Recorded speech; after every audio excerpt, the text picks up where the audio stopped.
Awesome. So I have a multi question here for the panel.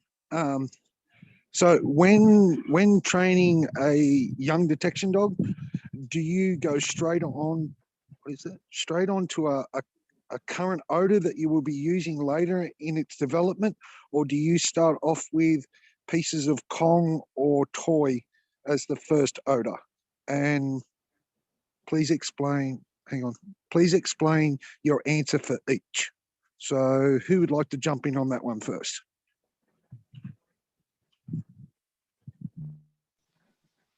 I can go. So for me, if I, again, with a puppy, for me,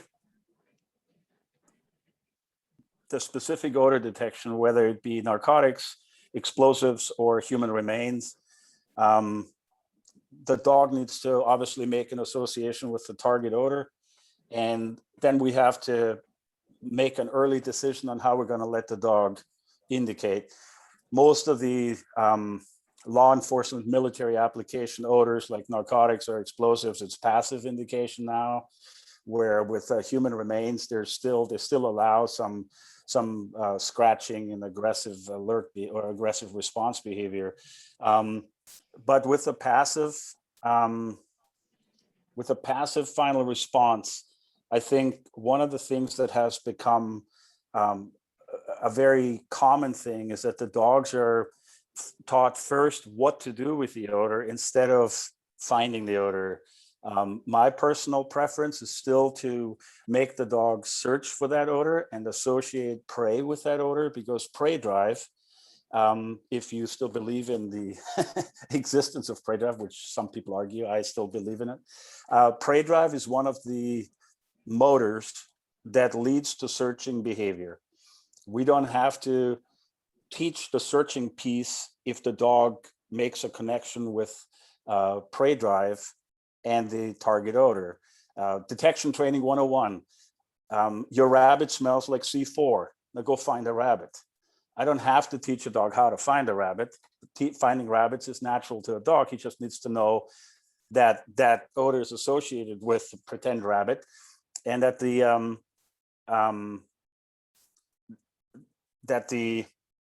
dog obviously has some kind of drive for toys, so we can make that connection.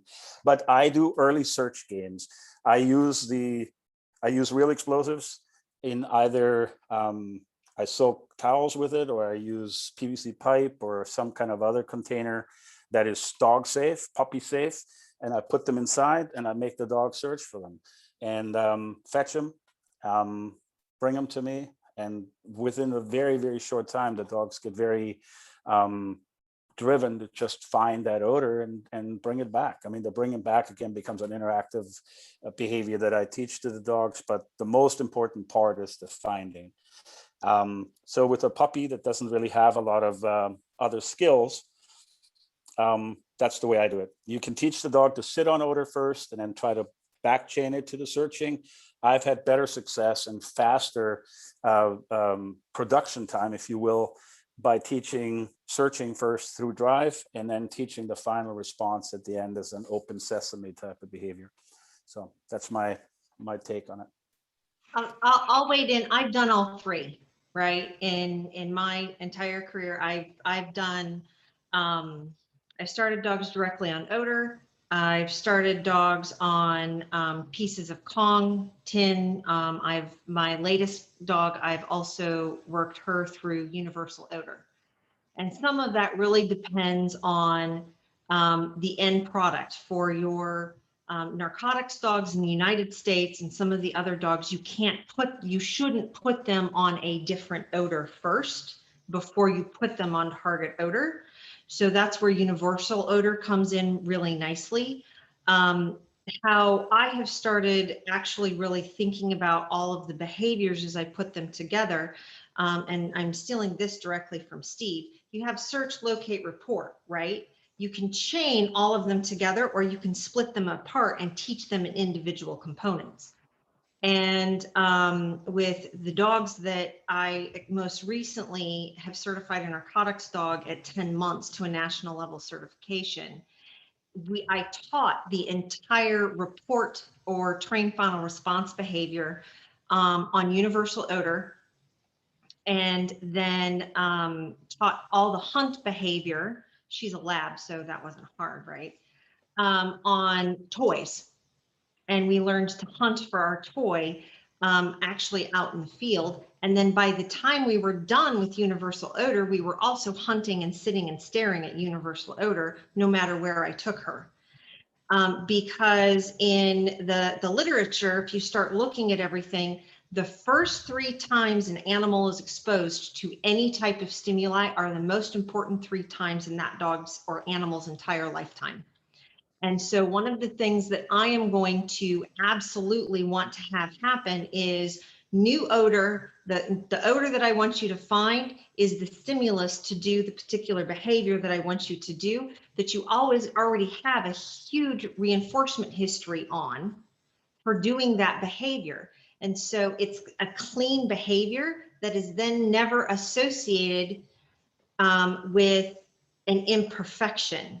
Because when we associate target odor and we have to build and we have all of these mistakes with the trained final response behavior, all of those mistakes are associated with target odor.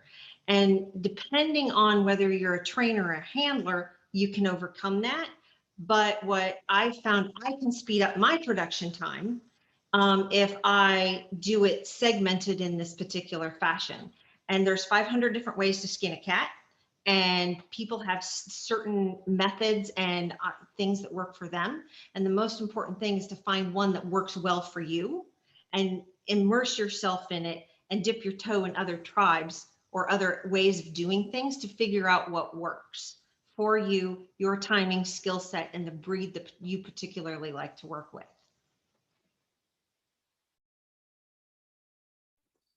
Thanks, Robin. Steve, did you want to weigh in at all on this? Yeah, kind of. Robin stole pretty much my position on a lot of these things. I think Armin's 100% right that the fastest way to teach a dog to find things is exactly the way he described. If you're in production, trying to produce by volume, you will get it faster than that with anything else. At the same time, I have concern teaching any dog that's going to find things that go boom to physically interact with the object. I don't want that dog learning to paw it. I don't want that dog learning to bite it, because once you've taught it, then you have to unteach it. You have to set up some kind of safeguard and create a response. It's not that it can't be done. It's that you can't take that out of the dog's history. And that's just my personal preference. At the same time, and I accept that the trade-off for operating that way is I'm not as efficient. I don't get it done as quickly as Armin does. I'm 100% sure. Now, I've watched dogs that have worked with Armin before, some military dogs in particular, and one of the trainers for whom Armin is a mentor has probably produced some of the dogs I've seen rapid task switch between searching for people and physically engaging a bad guy, then switching gears and searching for explosives, then switching back to searching for a person, then switching back and searching for explosives, better than anybody I've ever seen before. So I cannot argue with Armin's work product, because Armin taught this person and this person taught these people and these dogs. So I can say it's there and I can say it works well. And at the same time, like I said, I just have my proclivity.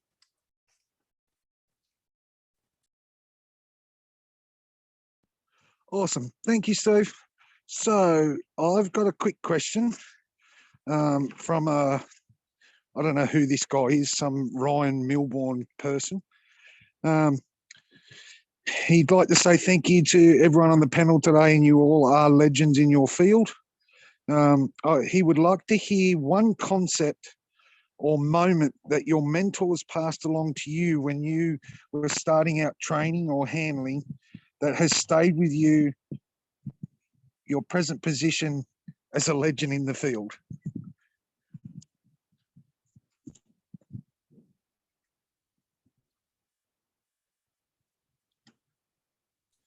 So Well, who would like? I've refused to consider myself a legend in the field. I consider myself a student of the business. and I'm constantly being humbled by people and dogs all around me. There are far better trainers out there in this world than me. That being said, my aha moment came with Steve McKenzie, the late Dr. Stephen McKenzie, PhD behaviorist from the State University of New York at Cobleskill. He was teaching with me at one of the, or actually I wasn't even actually teaching at this one. I was just attending as an auditor, an International Police Canine Conference in Las Vegas. And we were at the problem solving session, which loosely translates to my dog won't out. I'm sure Armin and others will attest to very often we get a bunch of cops together and they start problem solving. That's the problem they're trying to solve. And we're watching this guy struggle with an attendee's dog and trying to figure out how to get this thing done. And then Mackenzie starts, before this guy does it, he tells me what he's going to do next. And I was stunned because he was right on the money. And at one point, the guy did something different. After Mackenzie had pegged it 3 or 4 moves in a row. And I was sitting there, and I was getting ready to do that canine trainer thing, the thing that the only thing 2 dog trainers can agree on is that the third dog trainers do it wrong. They can't even agree on what it is he's doing wrong or she's doing wrong. They just agree that it is wrong. And they'll have a fight about what exactly was wrong about it. And I was about ready to fall prey to that human tendency when all of a sudden Mackenzie stopped for a second and he said, I wonder why I did that. And then at that moment, I said, this is a time you need to shut your mouth, White, and just listen. Mackenzie noodled through this and he said, obviously this worked for him at some point in the past. This is part of his repertoire. This is part of his history. It came up because it has worked for him in the past, just like what it does for our dogs. He laid it out and he says, okay, now I think he's gonna go this way, this way, this way. And his predictions then were right from that point forward. At that moment, I realized really good dog training is less about what you know than about what you're curious about. I've watched Armin work, and I can tell you that guy can do things that I can't. And I love to watch it because it makes me think about where my limits are and what I could do. I've watched Robin work. I watched her do things that I couldn't do. And I'm happy to say that it made me curious and made me change what I did and think about things again. I can't wait to hear what Michele and Todd are going to talk about. I'm done yapping, so let's get out of here. Thank you, Steve. Let's hear from Michele or Todd.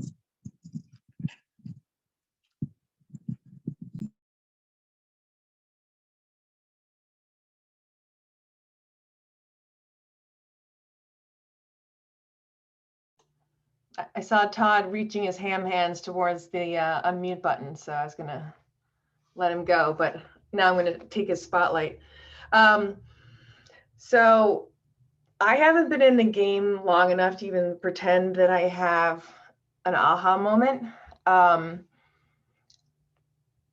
So I have had the honor of working with Mr. Pat Nolan, and working with him has been really, really incredible because he's so humble, so smart, and he tackles everything from, again, that sort of intellectual curiosity perspective, that he doesn't come in with any ego or agenda saying that he knows how to do something, or that there only has to be one way to do something. Because oftentimes the problems or the research projects that we bring him are areas that haven't been tackled in canine detection yet. They are truly new, and we have to come up with new training protocols to tackle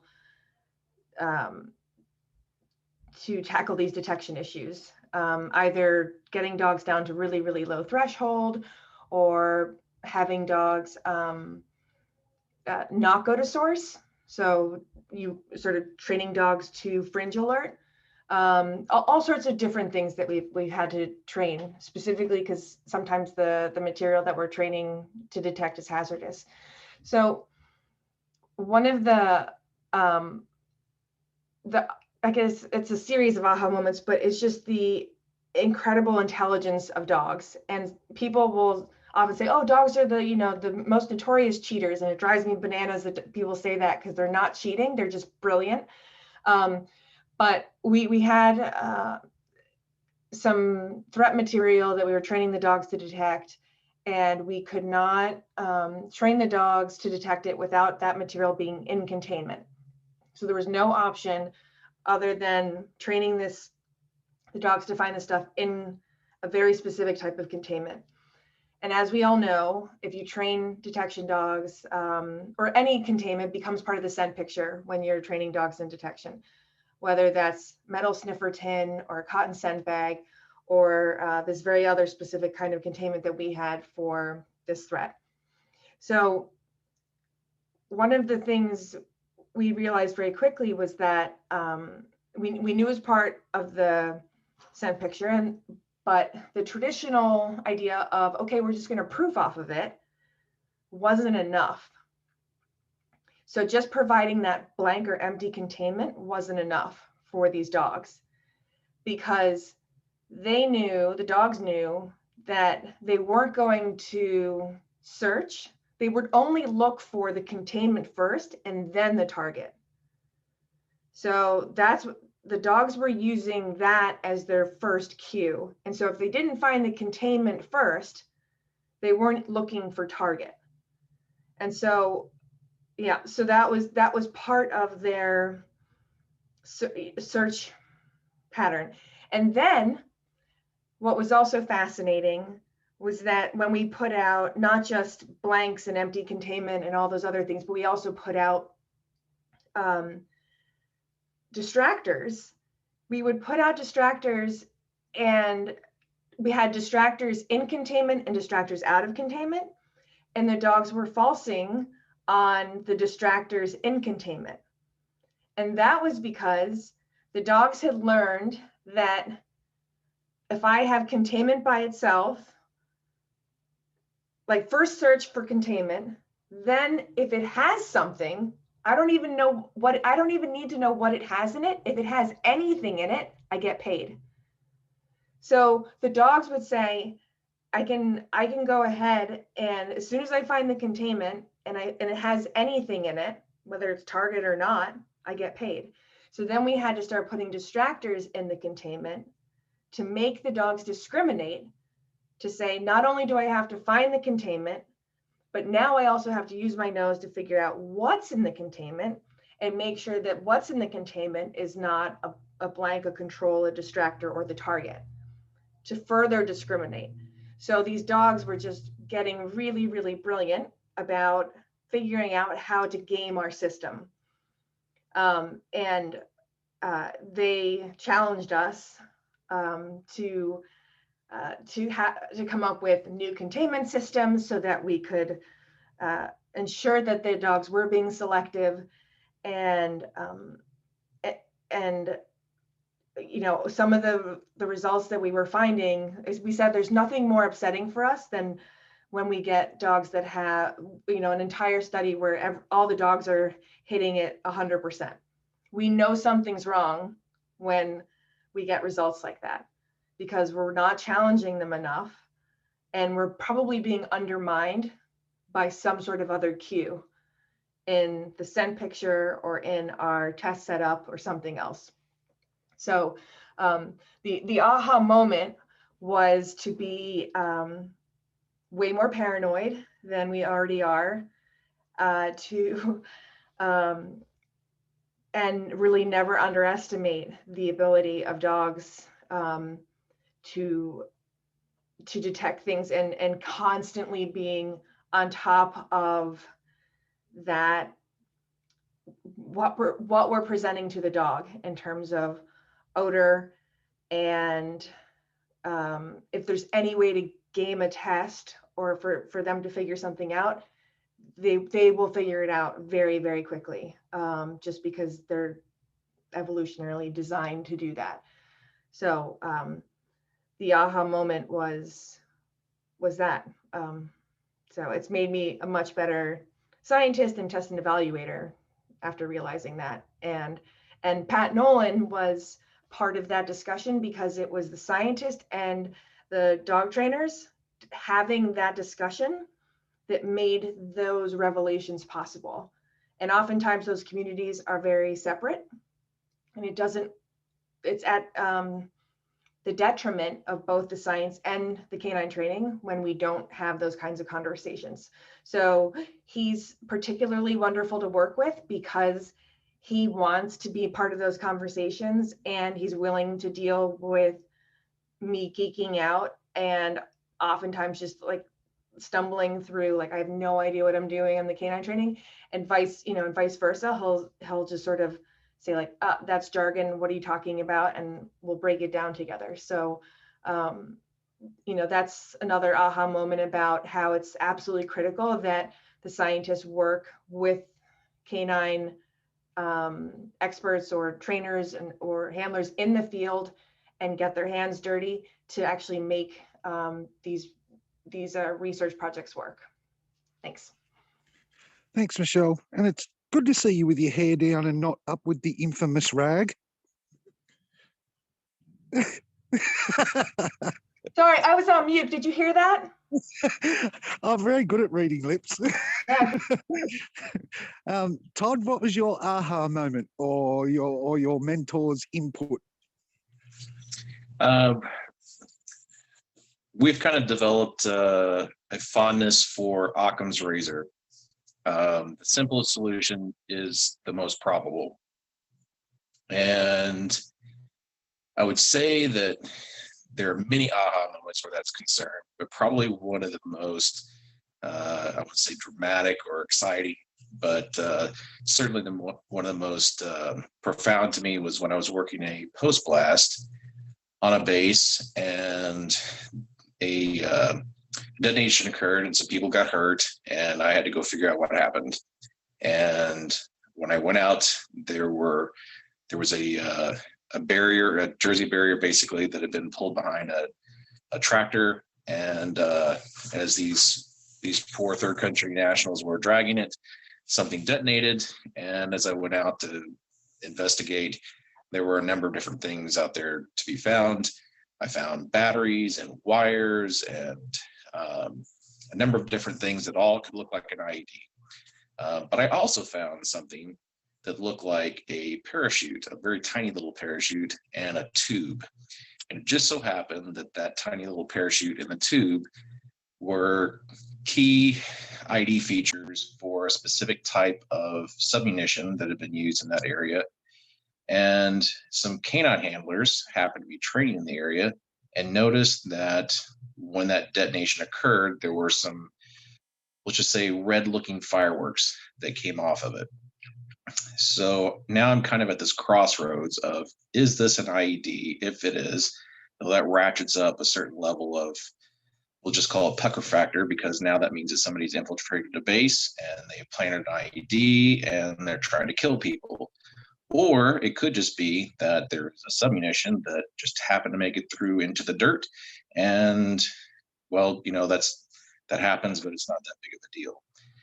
Fortunately, the canine handlers saw that red firework type material, and that corresponded to the evidence that I found downrange that made that little parachute and the other parts totally sync up, that this was a Blue 97 submunition that had a specific type of fragmentation sleeve and pyrotechnic device that gave off exactly what they had observed. So while it was easy to go down the rabbit hole of IED, it was a simple solution. Nice. And this is a very informal chat, which is really, really nice. So I'd just like to say my hat goes off to you, Todd, because any person that's willing to disarm a bomb and then check the phone after it and saw that there was 20-something missed calls that could have blown you up, mate, my hat goes off to you, buddy, let me tell you. It was only 6. Oh, okay. That's still enough. Armin, what was your aha moment? So I started, of course, as a youngster in dogs, and my biggest aha moment was that people don't get dogs. I've heard so many ideas and interpretations of why dogs do what they do, especially when they make mistakes.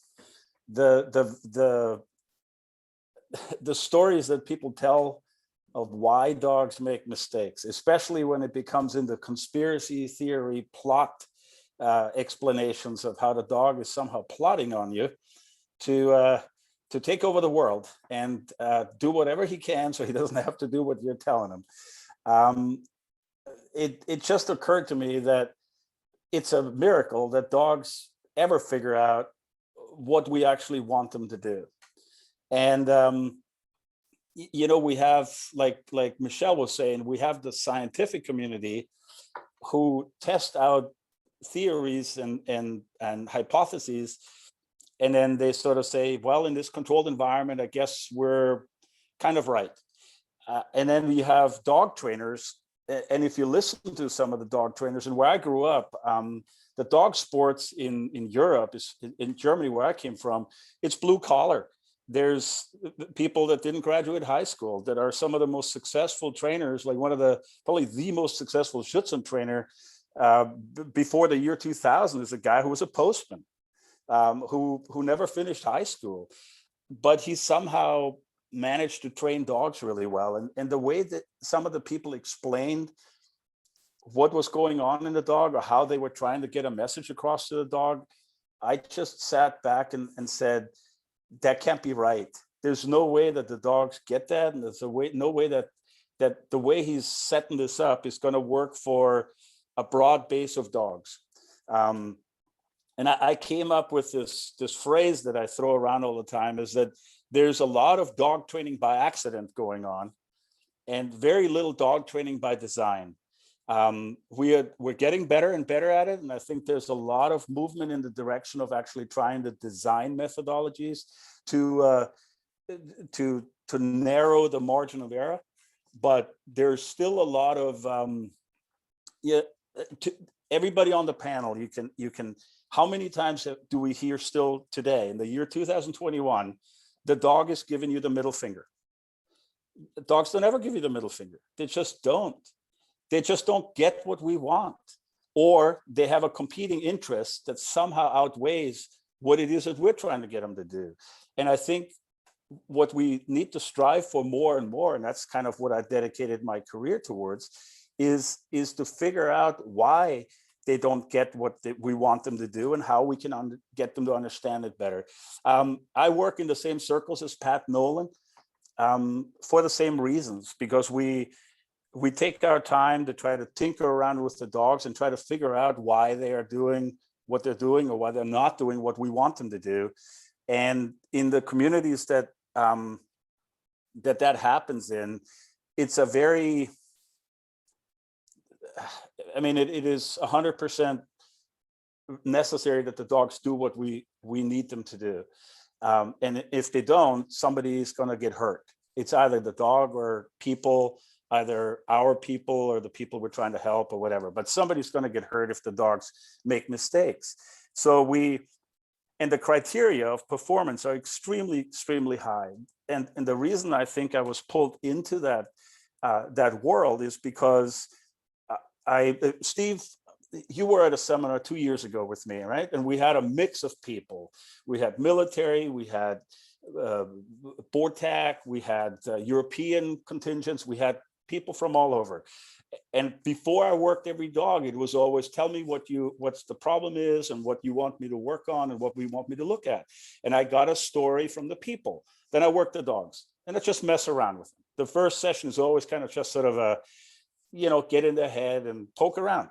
And then we debriefed afterwards, and I explained the discrepancy between the human explanation and interpretation and what the dog was telling us. And you were there for some of that.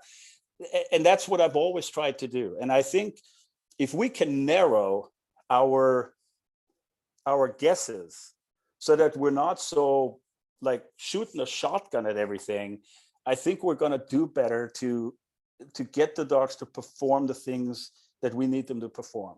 So my aha moment has been, at a young age on, and I've had them over and over and over again, people don't take the time to try to see this from the dog's perspective, and they jump to conclusions based on the way we would do it or the way we look at the world way too quickly, and it creates a disconnect, and this disconnect interferes with our ability to get training done as efficiently as I think we could if we just got on the same page a little bit. That there's new methodologies and new systems coming out in the sport and competition arena that is in some ways fascinating, but it's not behavioral science based. It's learning psychology based, but it's not behavioral science based, which means we're not really manipulating natural behavior that exists in the dog, but we're trying to create a replica picture of something that looks like the behavior.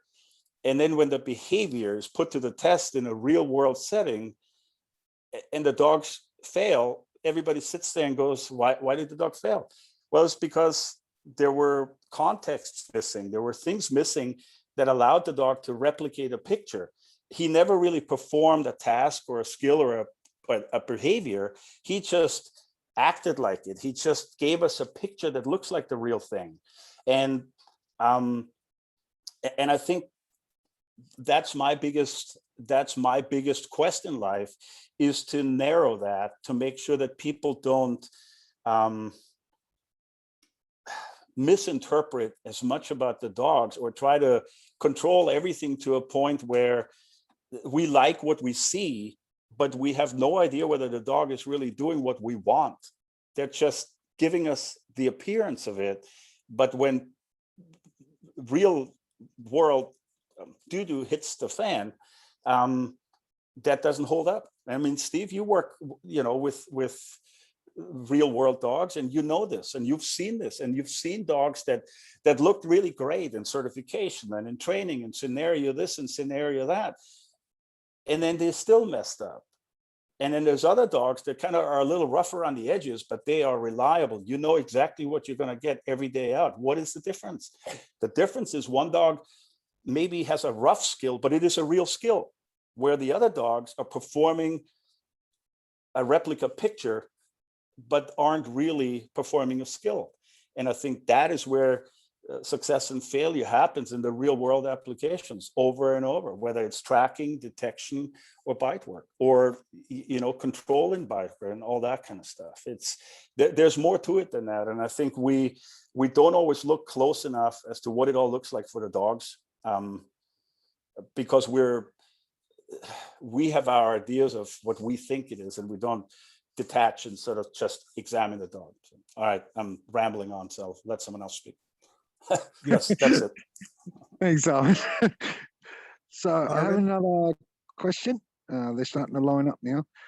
So there was already said how to imprint dogs on early stage of behavior.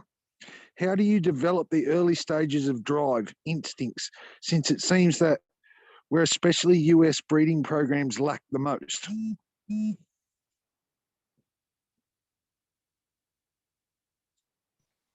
So I'll jump into this one with both feet and probably make a glorious mess, right?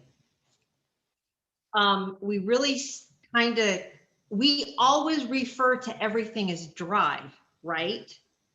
Because that's how everybody talks. That's our nomenclature. We instead, how about we shift and try and start thinking about what is motivating the dog to do what it's doing? Because if you start thinking about it as a motivator, and I was watching hunt dog trial stuff, because that's my new kind of, oh my gosh, training a dog to do hunt dog stuff sounds kind of interesting, like I have nothing else to do, right? And so one of the little tidbits, and I think it might have come from Pat, was whatever behavior you want to reinforce your retriever for, it should be the behavior right before you send it for a retrieve. Because that's what they find reinforcing, is retrieving something. And so instead, prey drive. Okay, what about the prey drive? Is it actually I have a Dutch Shepherd that would really like to run 25 miles an hour all of the time. His idea of solving a problem is to go harder and faster. And so if we, it's not necessarily drive, it's motivation. So let's think about, is it what motivates the dog to do that particular behavior? And then you manipulate that motivator. And that starts out as, I think Steve was saying, that's your puppy raisers. Those are your really, really good breeders who take a litter or take 4 or 5 dogs out of a litter. And from day one, okay, probably week 4, are building all of those things in that foundation dog, because the dog that you pick up at 8 weeks is a bundle of genetics. And what you do with that dog from the day you pick it up is really what matters. And what also mattered are the first 4 weeks, or even 6 weeks, or even all of the tactile stuff that the breeder did when it started at 3 days old is incredibly important. Because a lot of the times when I see people wanting green dogs, they want a dog that comes out at 10 months or 12 months old and knows nothing but let's hunt everywhere for a toy and a sit. And I look at that and I'm like, oh my God, at 10 to 12 months old, I have all sorts of stuff I could be doing up until that point. So for me, that developmental stage is incredibly important, and we as an industry tend to ignore it, in my opinion. Robin, I have to agree. I think there is a lot of miscommunication over the labeling of behaviors or basic instincts, such as prey drive. Yes, we all know what prey drive is, but it's a natural instinct. Or a behavior that we want to develop in that dog for later on in deployments or etc. And I think as an industry, we need to sit down and set terms on certain communication words such as prey drive or ball drive to hunt drive, etc. And I think once that's settled, as an industry as a whole, we won't have those issues so much anymore with people saying, I want this, but then they get something completely different. Oh, I so need to chime in. I've had applied behavior analysts tell me there's no such thing as drive, don't worry about it. And I get it, I understand it. The problem is I think you've touched on it, both you and Robin have touched on this. Drive, when we talk about drives, we're talking about a package of behaviors. And they are reliably triggered by some environmental event. Something happens around that dog that triggers this package of behaviors, and we call it a drive. I have watched a graduate of the PSP school at Stukenbrock in the United States, who's one of America's most respected trainers. He's been around a long time, break down all the drives you need to know as a canine handler. There were 32 of them on this board, on this chalkboard, as he broke it down into drives and subdrives and subdrives of subdrives, all across. And I went, this is where our problem is, because at that very same conference where I watched him do that, which is also incidentally the same one where I was with Steve McKenzie, in the halls that night, cops would get into knockdown, drag out fights in the middle of a hotel in Las Vegas over the difference between ball drive and prey drive and play drive. One person's ball drive was another guy's hunt drive, was another person's prey drive, is another. It just was, and you put enough beer in them and the conversations will get kind of spicy. So I realized at that point that this is where the scientific community, Michele and Todd, have an advantage over us. Robin understands this, and that is scientific discussions don't start until people have an agreement on terms. That is the saving grace, is you can sit together and you can say, these words mean these things. Do we all agree? Because we can't proceed with the conversation until we all agree that these words have these meanings. Once you get that piece done, you can go forward and have a very productive conversation, and you can talk about a whole conglomeration of things if you attach this label to it and everybody has the same understanding of it. Now, this is interesting because my wife and I are busy in the middle of a remodeling project in our house, and we're trying to pick colors. The office, you can't see it, it's off camera, but my office has stuff from the rest of the house stacked to the gills outside of the camera's range. But as we're trying to pick colors, one of the things we looked at, she's looking at something and she says, that's teal. And I go, no, teal like a duck. No, that's not, that doesn't have enough green in it to be teal. And or I'll look at something and I'll say, that's blue. And she'll go, no, gray with a blue tinge. And we realized that we could come to an agreement that that color is cerulean blue because the label says it is, but we just realized we don't see it the same way. And we have to figure a way as a community, the law enforcement and military working dog communities have to figure out a way to be able to communicate together and get it there. Because we'll talk about it. Oh man, that dog's prey drive is over the top. And we kind of sort of think we all know that we're agreeing about, but then later on, when we start doing prescriptions about what we're going to do with that dog moving into the future, we actually wind up coming at it from different angles because we actually see it a little bit different. And so until we can figure out how to reconcile this problem of language, we're going to struggle. And as far as building drive is concerned, I think a lot of people mistake franticness and energy in a dog that moves a lot as for having a lot of drive. And they're not necessarily the same. For me, I would rather see persistence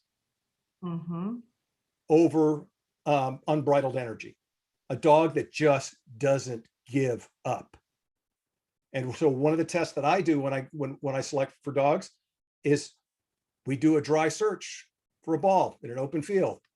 He's had some success in this field finding it. We fake him out, think he thinks there's a ball thrown out there, but it's not. And I just put a clock on it and I see how long he's willing to stay on task. I don't want to burn him out, so I'll wait. But once I'm convinced that dog will search long enough for my needs, we'll make sure that the ball appears and he has a chance for some success so we can get out of there. But for me, personally, that's the kind of drive I want.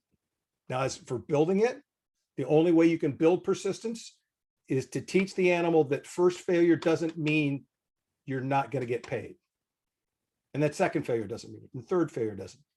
They never know, but they know that if they keep pulling the handle on that slot machine, that Mad Mamma Jamma is going to dump out a bunch of quarters. So that's basically where I'm at.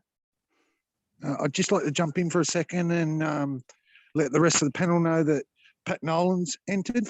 And I'd just like to say I've trained with Pat very briefly, and one of the most humblest, most informed trainers I've ever trained with, along with all of you guys on the panel.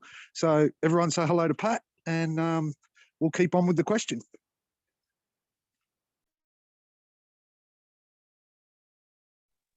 All right, I get to jump in. Hi, Pat. Hi, Armin. Thanks. Good to see you on board here. So the terminology that Robin and Steve brought up, I think it's a very important thing.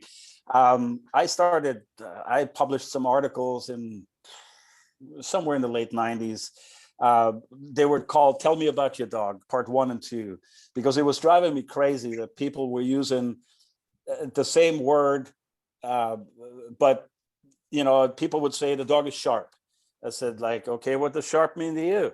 Well, I mean sharp shy, which means he's spooky and he goes off really easy, but there's no power behind it. And so I sat down, I wrote that article, and I'm a bit of the people that have worked with me, I'm a bit of a word fanatic.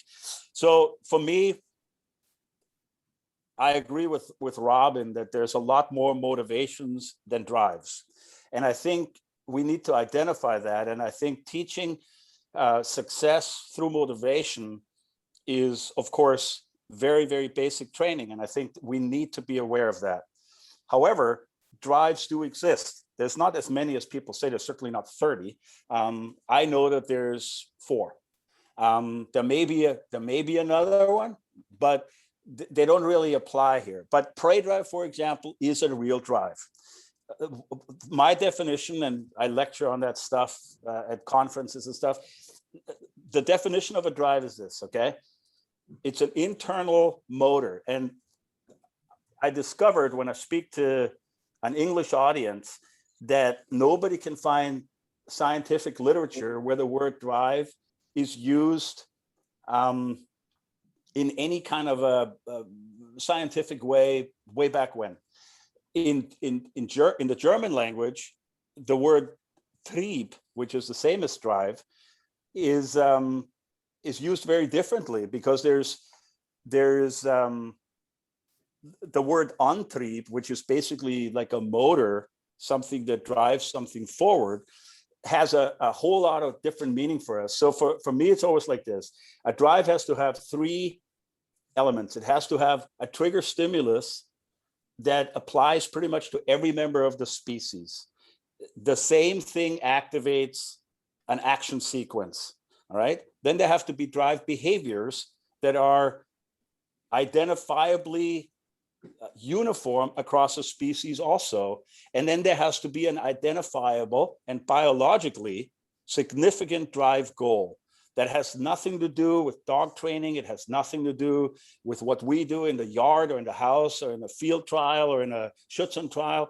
It has to do with nature. So prey drive is, of course, one of those drives. Anything that tries to flee and escape typically triggers a predatory response. The response is searching, chasing, grabbing, biting, shaking to death, pulling the ground, et cetera, et cetera.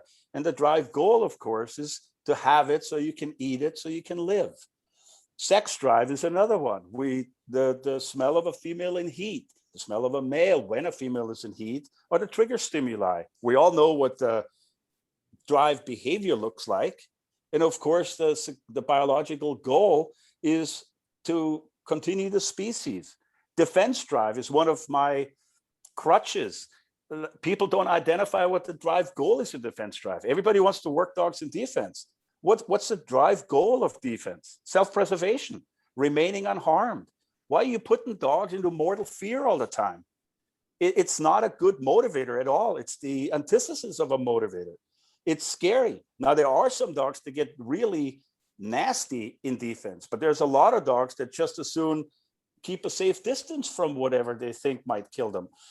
And it's, again, the trigger stimulus for defense drive is fear. Now you have a host of different behaviors that animals may show in order to remain unscathed, and remaining unscathed and survival is the biologically significant drive goal. Those are real drives. And the difference between a drive and a motivation is it's like pulling the pull cord on a lawnmower. Once you start the motor runs and it does what it's supposed to do. A motivation, there's no such thing as food drive. Food is motivation. So there's no real motor. There's no predictable behavior that comes because you offer the dog food. But the dog is motivated by food, but it's not a drive. There's no such thing as toy drive. The only thing we have is, will a dog accept a toy as substitute prey? And then we have prey drive. But there's no ball drive or toy drive. It's not a drive in itself because it doesn't exist in nature. So from a scientific perspective, if we stick to that, we're pretty good. But people identify all kinds of drives, just like people have 50 different versions of aggression. There's either aggression or there's no aggression. There's posturing and gesturing, and then there's aggression. But aggression leads to violence, period. That's the way it is. And there's no civil aggression or man aggression or this aggression or that aggression. It's aggression. There's different ways to get there, and that's it. Drive can't be built. Intensity can be built. Intensity of drive expression can be built.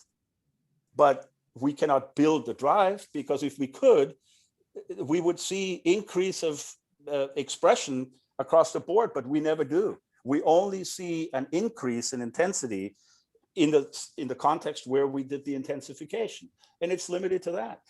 That's where the scientific verbiage is very important, but people, well, that's not what I mean by it. I mean something different. Well, it doesn't matter what you mean. It's the same way, like, how many people have used the term imprinting tonight?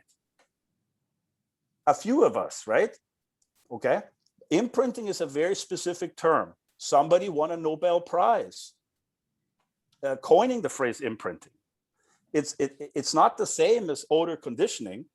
Imprinting happens, but it is with a dog over at 16 weeks. That's what the scientific community agrees to.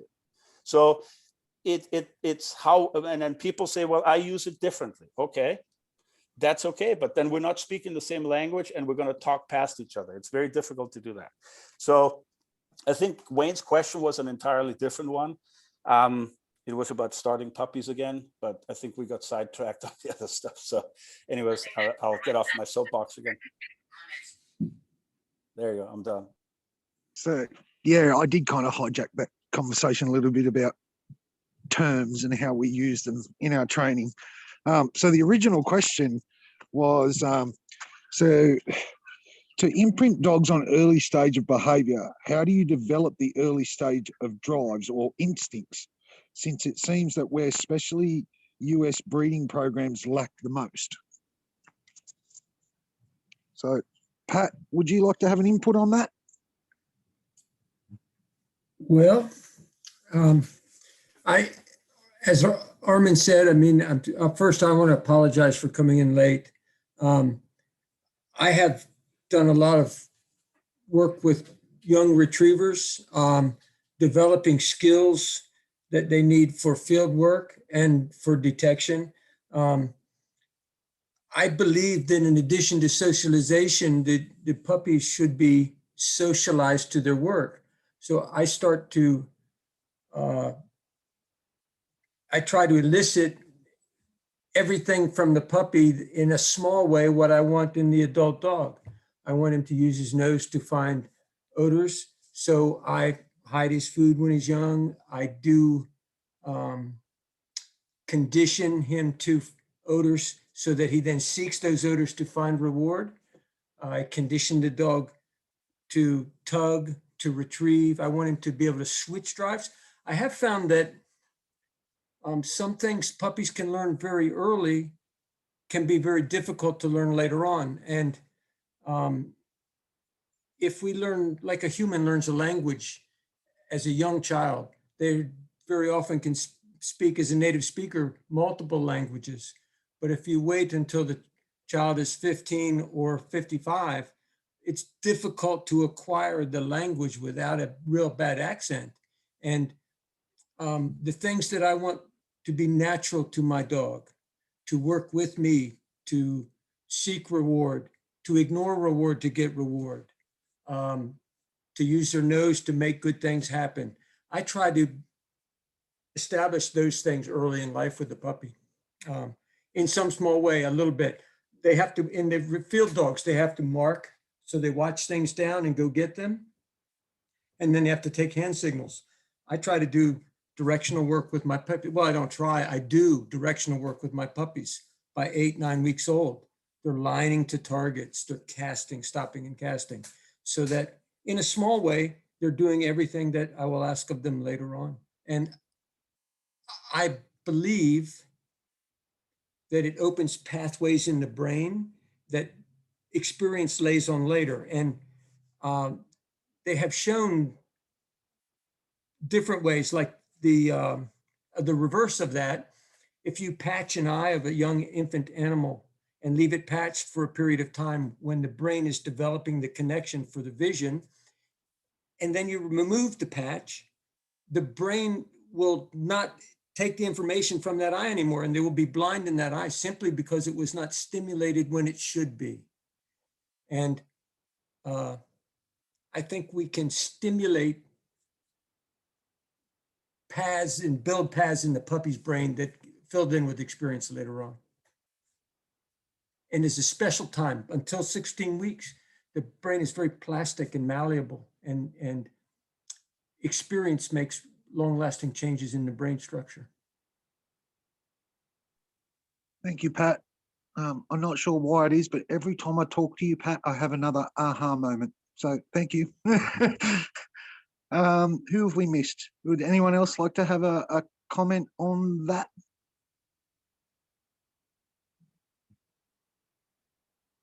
Can we find out what Pat's aha moment is? Yes, that's good. Pat, you missed that question. The question was to all of the panel, what was your aha moment during training or that you received from a mentor that's still with you today? It was maybe not an aha, but an oh no. I was training a group of young retrievers and I was running competition field trials. And I was kind of irritated. This was many years ago. I was irritated with myself, irritated with the dogs. I didn't think the dogs really liked to train and they weren't as strong a crop of young dogs as I wanted. And kind of a little pity party. Oh, I have to have better dogs. I'll never win more. Now I was successful. I was supporting my family and people were sending me dogs to train. I was placing enough that people were sending me dogs, but I was whining to myself. And at the same time, I was flying hawks. I had a falconry permit. I have a falconry permit. And I flew this bird. I had been a wild trapped red-tailed hawk. And I had been training the hawk for about 2 weeks. And I realized that this bird, I could fly it free. And at the time, I had taken 3, 4, 5, 6 weeks before I turned birds loose. Now, this was a wild bird that I had trapped and worked with him 2 weeks. I took him outside and I tossed him. He flew in a tree. I called him and he came back. I turned him loose. He flew in a tree. I called him and he came back. Now I'm walking back to put my bird away and I'm all pleased with myself. I'm a bad mamma jamma. I have trained this wild animal. And then I got to thinking, instead of how wonderful I was, I thought, well, what have I done to these poor dogs? I have Labradors in training for 2 months. And the only reason some of them came was because I could make them, but not because they wanted to. And it wasn't so wonderful that I had trained this wild animal. It was, my goodness, what have I done to these poor dogs? And so that was an oh no moment that became an aha moment. And I changed everything I train, everything I present to the animal is different because of that experience with that hawk. So my aha was an oh no. Yeah, we all learn from our failures sometimes, Pat. And I think I've most probably had more than most of you guys on that panel. So. And you say that, and I often ask students during classes after every 4-hour segment, or you've run your dog, give me your ahas and oh shits. And usually what happens is they end up combining everything into one big thing because it's aha, oh shit, yeah. So that's always really fun. So I will give the next question. One moment. So the next question is, with the hot weather coming soon, I take it that question's for the US. How does heavy panting affect their olfactory system? Is it harder for them on lower threshold?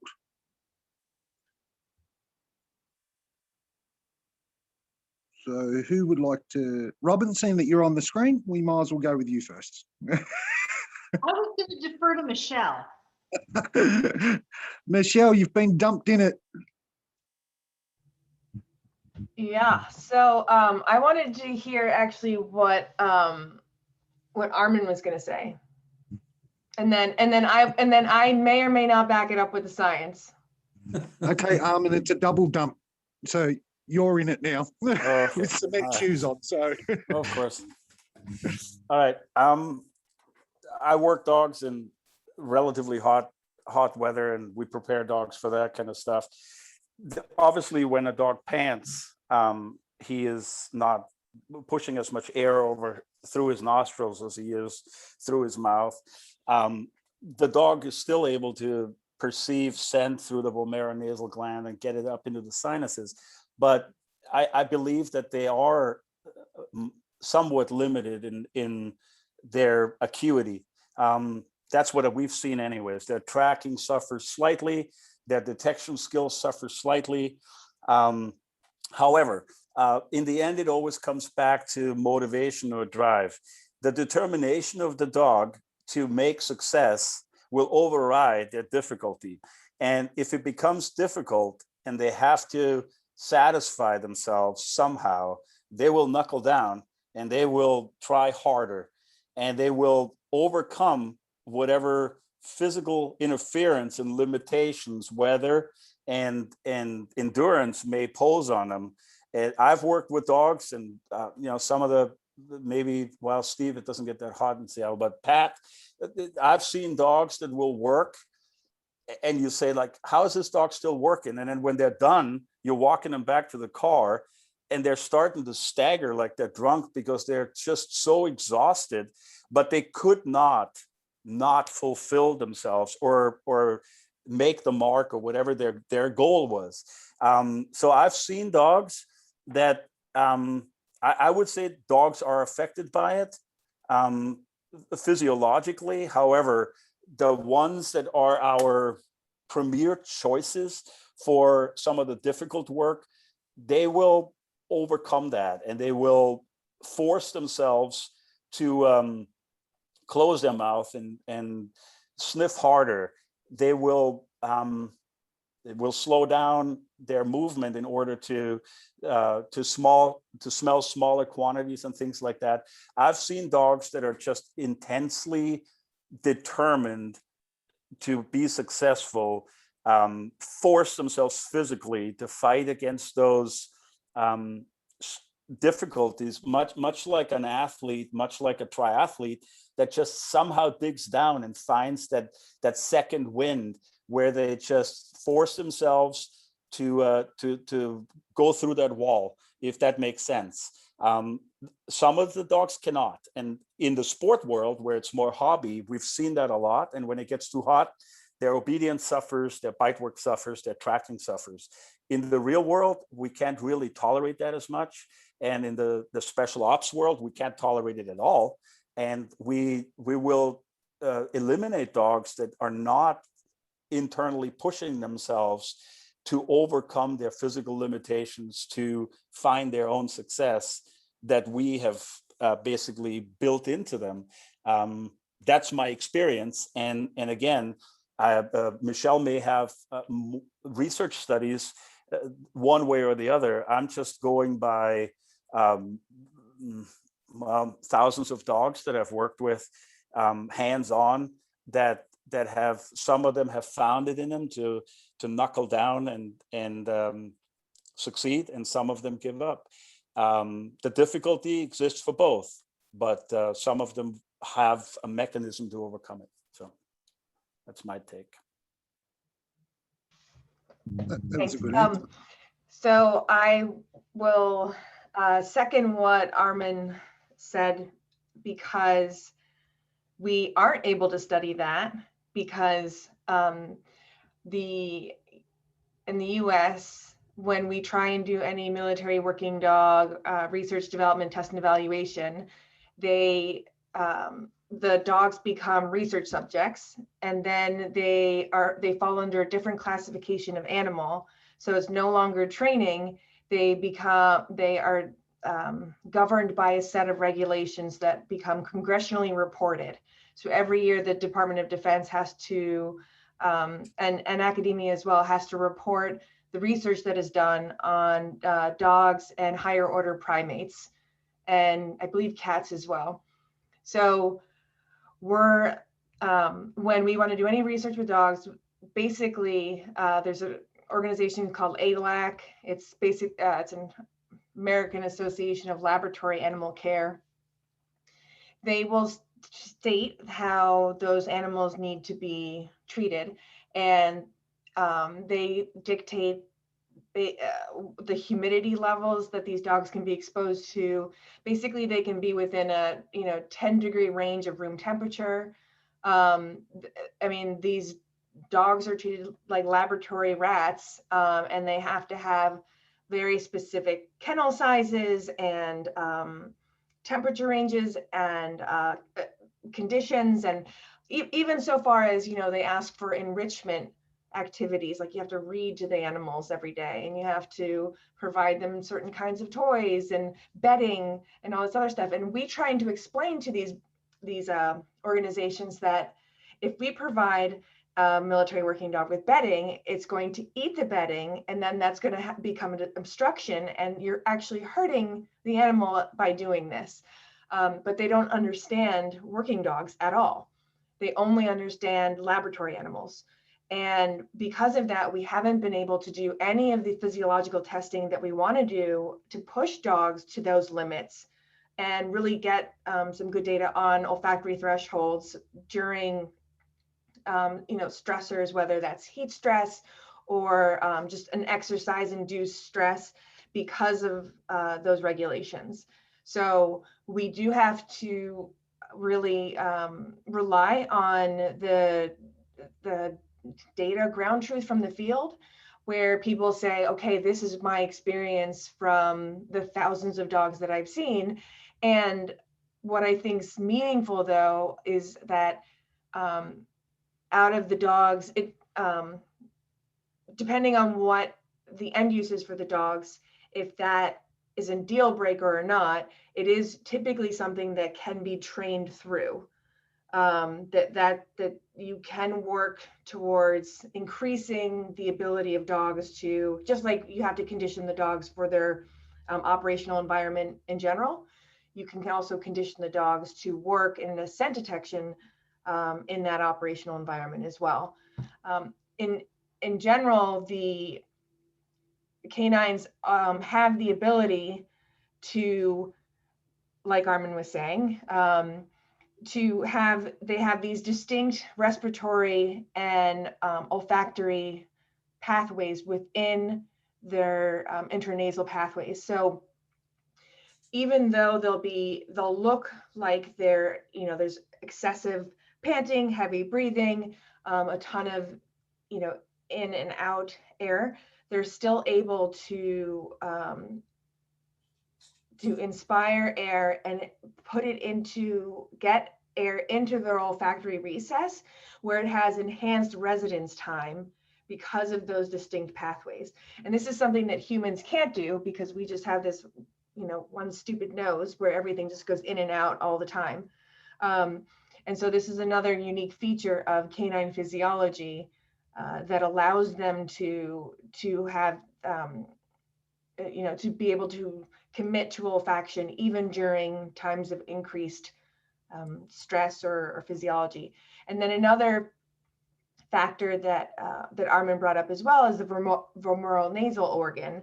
So this is an organ that dogs have, rats and mice have them, mammals do, higher order mammals do not, so humans do not have this, but it's a sensory organ that allows dogs to pick up pheromones. And so there's things that dogs can smell and detect that we do not have the ability to detect at all. And so when you look at the cross section of the dog's olfactory epithelium, you see that catacomb structure. And that's another one of those, again, a unique physiological feature of the dog that increases the surface area of their nose. So again, even when there's excessive panting and heavy breathing, they're still getting in, if they're getting any air in at all, and we know that dogs can detect down to parts per trillion and parts per quadrillion of certain chemicals, they're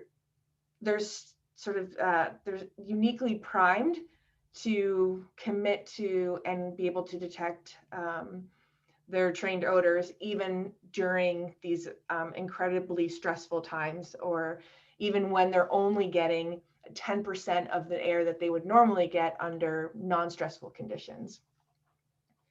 So I'll stop with that sciencey stuff. Pat or Steve, do you have a take on that? Maybe Pat from the gun dog perspective? Yes, briefly, every year when it gets hot, in this dove season starts in the south, typically September 1st, and there will be dogs that actually die of heat stroke. And nobody's pushing them to do these things. guys are out hunting and through inexperience or inattention, it does happen that dogs work until they have a heat stroke and die. And there's a dog that is, I'm not suggesting this is a good thing. It's a terrible thing that happens. It's a terrible accident, but it is amazing that the animals will continue to hunt to a point that it is, really harmful to themselves. They don't choose self-preservation there. They continue to hunt. And that's not because someone's pushing them. I don't think you can push the dog necessarily to that heat stroke level, but what's inside him will pull him to that. And I think maybe that's some of what Armin was suggesting with the dogs that dig in at that stage. We still have to make the wise decision and say, you've dug in, you've give all you've got, we need to take a break here. But I think that's a difference. What will pull from him, it's difficult to push the dog to that level because the dog just going to quit if he doesn't have it in him to keep going. Thanks, Pat. Actually, what you were saying reminded me of, so, I thought a lot of this was impossible until I saw some of the stuff Jay Crafter does with his tracking dogs in Africa, like the heat of the heat of the heat. And the people that are following these dogs over just insane amounts of land mass. And those dogs are man trailing, right? And that's heat, and that's a very low amount of odor. And those dogs are tongues. I mean, those dogs, you look at them and you're like, there's no way they could possibly be doing any sort of detection work right now or any sort of real olfaction, and they are, right? Can I piggyback on that, Michele? Yeah, please. One of Jay Crafter's colleagues is Johan van Straten at Kruger National Park in South Africa. He works teams of dogs. There'll be 5, they're hound crosses, usually bloodhound, coonhound mix, and they'll mix them with Doberman. They'll put 5 dogs out off lead at a poaching site. They find that the poaching site based on triangulation from shot detectors within the park. They get out there within an hour or 2 of the event. Meanwhile, they have arrest teams headed out to the border of the park closest to where that is to do an intercept. They put the dogs out at where the carcass is found, and they track them from a helicopter with GPS collars. And those dogs will cover 20 to 40 kilometers in under 2 hours. The dogs will run as a pack. They will self-rest. If they get hot, they'll find some shade, they'll lie down, catch their breath, get a drink of water from the water that it's just nasty there. And then they get up and they start running. If they lose the scent, the dogs split up. Then they all start casting, trying to recover. As soon as one of them finds it, he's back on it. That dog bays. The other dogs honor the bay, and they're back off to the races again. And they're moving at nothing less than a canter at the slowest. Full gallop most of the time. It is the most insanely impressive thing I've ever seen. And Johan is one of the most talented dog trainers I've ever worked with, does things completely differently than I do. And I love the man to death because he's just proved that, like, we don't have any idea where the limits really are. So exactly spot on. And so that's where, the aha moments I talk about, where I'm just continually amazed by dogs' capabilities. So that's something that, there's obviously some breed and genetics, in there, and then massive amounts of training, and then not just training, but also operations. That, there's a concept of operations where they're employing multiple dogs and they have multiple strategies that allow them to continue that. And so if you just take any dog off the street, yes, if they're not conditioned for that environment, is their olfactory, capabilities going to suffer in the heat? Yeah. Right. But is that something that we can address? Yes, as well. So yeah, great point. Steve, just going back to your chat, there's a few participants that would like to know, is there anywhere that they could see some footage of that happening? I don't know about video footage right now, because they do want to not over publicize it to give the poachers a tactical advantage. You got to realize that everybody they're looking for has a sniper rifle. This is a very dangerous endeavor. They've never lost a dog to suspect action. They did have one that got caught and they hung his GPS collar on a tree and they recovered the dog. But other than that, yeah, but I will say that if the poachers don't comply at the end, the armed contact teams will handle it. It's pretty freaking amazing, but because of the tactics required, I think they don't put a lot of video out about it. I've seen some that Johan has shown in a conference in South Africa, in Johannesburg, and just blew my mind. If you look up Invictus Canine, I'll put the name there, and Jay Crafter, you'll see what you can see that's that's not giving away too many of the TGPs. Yeah, Jay's got some pretty amazing stuff too. And Armin, he's a kindred spirit for you because Jay's one of those guys who says the work tells you whether the dog can do it or not.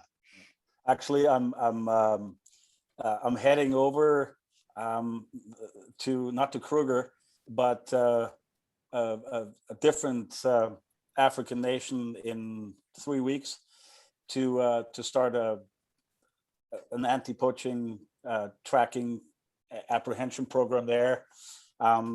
Pat, you probably remember Al from Bragg.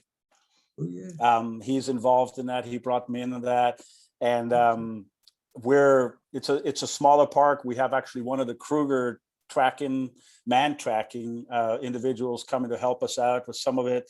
But I'm going for the dog piece. I'm there to make sure that the dogs will engage people when they get there, and I'm there to make sure that the tracking is done the way it is. Tracking, these are going to be mainly online tracking dogs.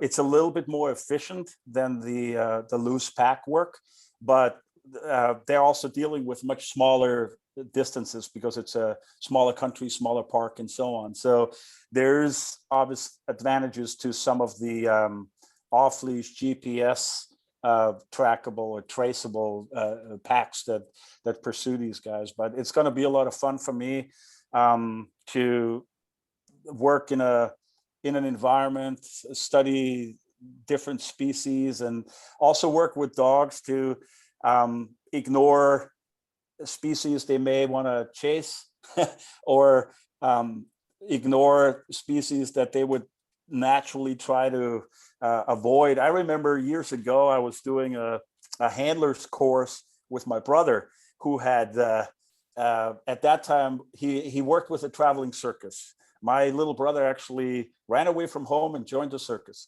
And he worked with tigers and elephants. And he had a pair of overalls that he had from those days. And he came along, and he was also a dog handler at this contract security firm that we both worked for. And he wore those coveralls during that course. They didn't have a single dog in the kennel that got close enough to hand him a leash because they smelled the tigers and the elephants on him. So it's going to be interesting to see the counter conditioning we have to do with the dogs to make sure that when they come across an intensely marked area where lions have marked their territory, that the dogs don't get deterred and taken off a track by that. So I take that as a new challenge, and I'm looking forward to it. It's going to be very exciting. So anyways, just had to jump in on that. You're going to love it, man. Thank you, guys. So we have another question, and this question comes from someone that I actually watch their work. So I'm interested in the answer to this question as well. The question is, they're having a bit of problem with the dogs with meth. Have any of you guys seen the same issue? And if so, any ideas on the best way to address it? I was just having this conversation with somebody today because my dogs were having problems with cocaine. And her comment was, well, traditionally we've seen problems with dogs with meth. And so my question would be, which batch, if you're getting your stuff from the DEA, did it come from? So your dogs might not be paired appropriately with that odor because it's a different batter, cake mixer. So that's my first overall comment, but I know about that much about narcotics work, so I'm going to be quiet and let the other people speak. So if it's all right with you guys, I'd like to ask Ben to unmute his mic because Australia's a little bit different in the way that we obtain the drugs for training and etc. So Ben, if you're okay to unmute your mic and expand on the question a little bit more.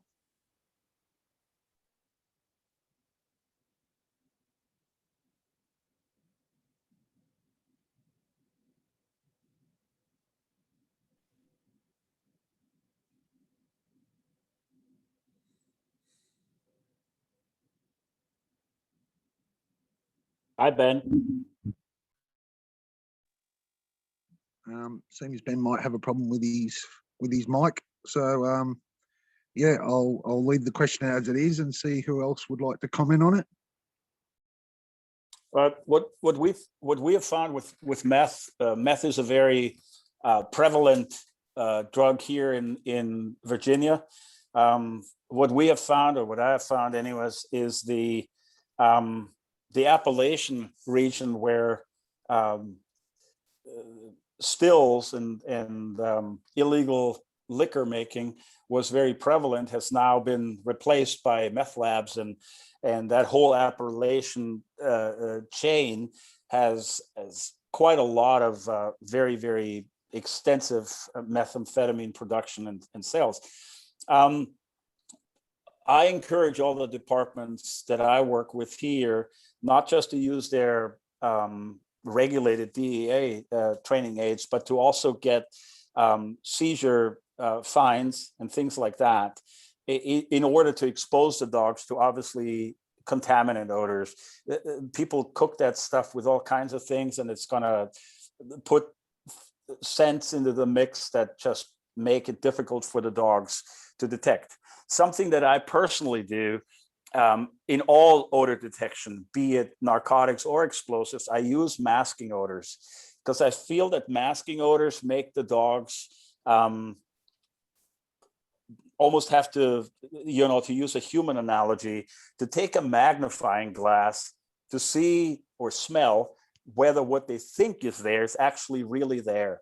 So coffee grounds and dryer sheets and Vicks Vapor Rub and aerosol sprays and things like that, we use to contaminate the areas, several different areas. Like I'll put a jar of Vicks Vapor Rub in 5 or 6 different drawers in a room, and one of them will have also the narcotic or the explosive in it. And Vicks Vapor Rub is one of the very intense masking odors where the dogs, it's like us looking through a very, very foggy or dirty window, and we can't see what's on the other side until we, wipe the window a little bit and look extra close and go to another angle and try to see it really closely. That's kind of the way I imagine it for the dogs. And the harder the dog has to concentrate to decipher whether what he thinks is there is really there, or what he believes is there is really there, he has to filter through all the other potential odors that are present, that are used in the manufacturing and the cooking and the cutting of some of that stuff. And by doing that, we've had good success in the military using the same technique to get the dogs conditioned to some of the foreign explosives, who obviously have much different coverings on some of their detonation cords. They have different plasticizers in their C4 and so on. And even though the stuff that goes boom is the same, there's a lot of other odors that are just as prevalent as that stuff. And the dogs need to look past that and identify the odor, the target odor that they're really trained on. And by us deliberately creating an obstruction to a clear identification of the odor makes the dogs somehow, their olfactory systems are miraculously amazing. They will somehow find a way to identify it or not. Gasoline is another one. We use all kinds of things like that.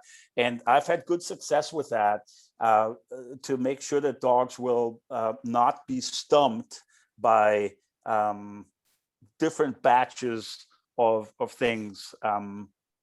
It's like I said, especially with us training in the US for explosives, a lot of the explosives that are used overseas are of a completely different origin than ours. Our military grade dynamite and C4 is different than our commercial grade stuff. So all the foreign versions of this, of course, are also different. So I've very deliberately tried to make it difficult for the dogs to actually identify the target odor, and it's been very successful. So that may be a way to help alleviate that, to make the dog look for more detail on purpose, so that they're not thrown off by things that are meant to cloud the issue, so to speak.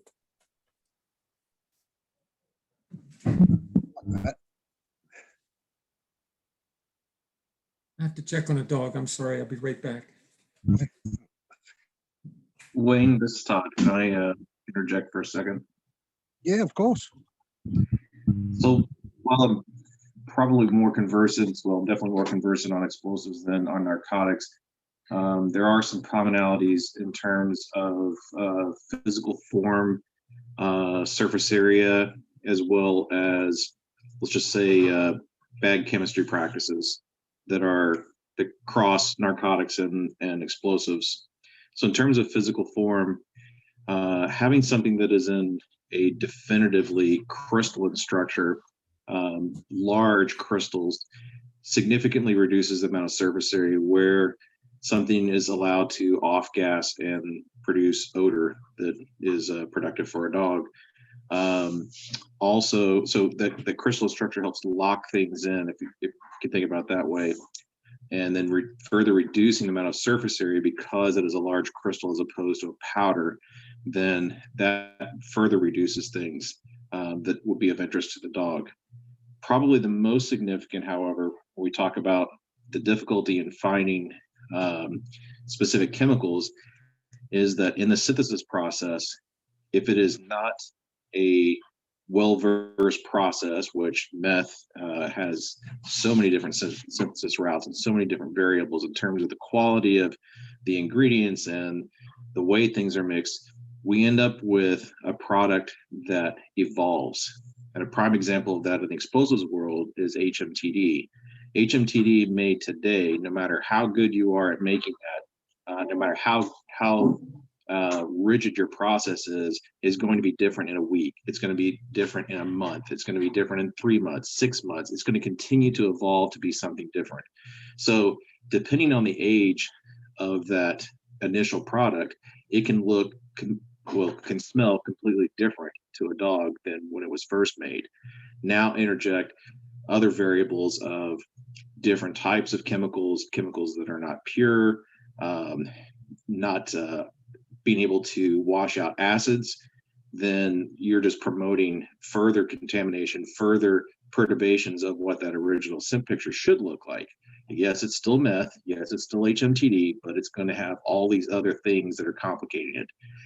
Probably one of the biggest things when you're talking about things that are homemade is the elimination of residual acid.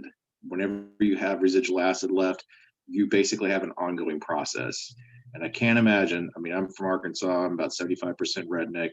I can't imagine a hillbilly in Appalachia is going to wash out acid completely when he knows he's going to flip product within a week. So I can't imagine that meth would be easy for anybody any more than HMTD or any other homemade explosive that's been inadequately pH neutralized. Cool. Thank you. The fishy smell on HMTD gets to me after a while when he gets old enough, and we can smell it. You found that, Todd? Absolutely. What's interesting though about about HMTD is, yes, that as it ages, then you'll get that fishy smell, basically the reformation of hexamine. But if you allow it to sit out over time, the fishy smell starts to go away. But that doesn't mean that it's continued to have an evolving reaction because of residual acid. Same thing holds true, not to go off into explosives, but especially in TATP, if you have residual acid, you'll have a continuing reaction. And that residual acid is one of the major contributing factors to the sensitivity of TATP. So when people talk about, oh my gosh, it's so dangerous. Well, if you have residual acid, yes, it's absolutely very dangerous. Don't mess with it. But if it's well stabilized, then not so much. But let's not gamble. Yeah, I've found like the dogs don't react very different when it gets to the scent, the HMTD, when it gets to the point where we can smell it and it becomes very obvious to us. The dogs don't seem to have a stronger reaction or weaker reaction than they did before, when it was still very fresh and new and hardly perceptible to us at all. So I think the dogs, if they're trained right, I think they're gonna hit on the things that matter the most and not the things that contaminate. But like I said before, training deliberately with masking and contamination odors is a way to kind of condition the dogs for that. So that's what I do. We've focused on really honing in on that core constituent. So for example, in HMTD, making sure that the dog clearly understands what HMTD smells like, then we can add variables. For example, there was a guy who thought it was a great idea to synthesize HMTD using Kool-Aid, unsweetened Kool-Aid. And you would think that you couldn't do that. I mean, how could Kool-Aid be bad? Well, that nice fruity taste that you have in HMTD, Freudian slip, in Kool-Aid is actually citric acid. And it's that citric acid that we use as a catalyst to form HMTD. So we actually made HMTD in 3 different flavors, and I'm not joking when I say flavors. So in the end, we had real, no kidding, HMTD that will detonate. However, it was orange, it was green, it was blue, it was a number of different colors that were kind of pleasant, and the smell to a human was very pleasant. It had a fruity smell, not at all what you'd expect from HMTD, but we ran 33 dogs on each of those formulations, and to include a neat HMTD, in other words, we would traditionally make it, and all 33 dogs hit every variation of Kool-Aid made HMTD just fine. Excellent. Yeah. Hey, may I chime in Did you have a comment? this is Pat. May I chime in agreement with something that Armin was saying about the training plan, where to make it different, to make it more difficult for the dog to identify the odor, that once they know the target odor, to make it more difficult for them to find it, he has to work harder. There's a Robert Bork, or B-J-O-R-K, I don't know how to pronounce his name, and he and his wife, Elizabeth Bork, they work at UCLA at a laboratory called the Learning and Forgetting Laboratory.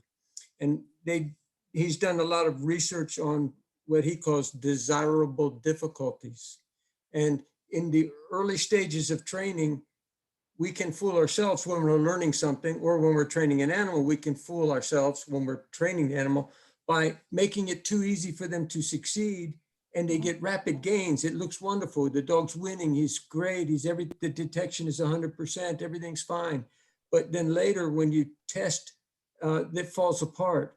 But if you make desirable difficulties, you make it more difficult to learn in the beginning. At some level, I mean, if you make it too difficult, they can't learn. But a level of desirable difficulty, they have to struggle. They have to push. And it becomes more deep-seated knowledge, and it's more beneficial later on. He lists several different types of desirable difficulties. And the one is just like Armin said, to make it more difficult to pick out what is actually there. If they've done studies with reading material and they change the type so it's harder to pick out the words, the people that read that retain more later on when you test them, because they had to struggle to figure out what is this saying. So the Learning and Forgetting Laboratory, UCLA, Robert and Elizabeth Bork, I learned a lot from them, and it's in agreement with what you were saying, Armin. Thanks, Pat. Thank you, Pat. Steve, did you have a take on this at all? Because I know you do a lot of narcotic stuff.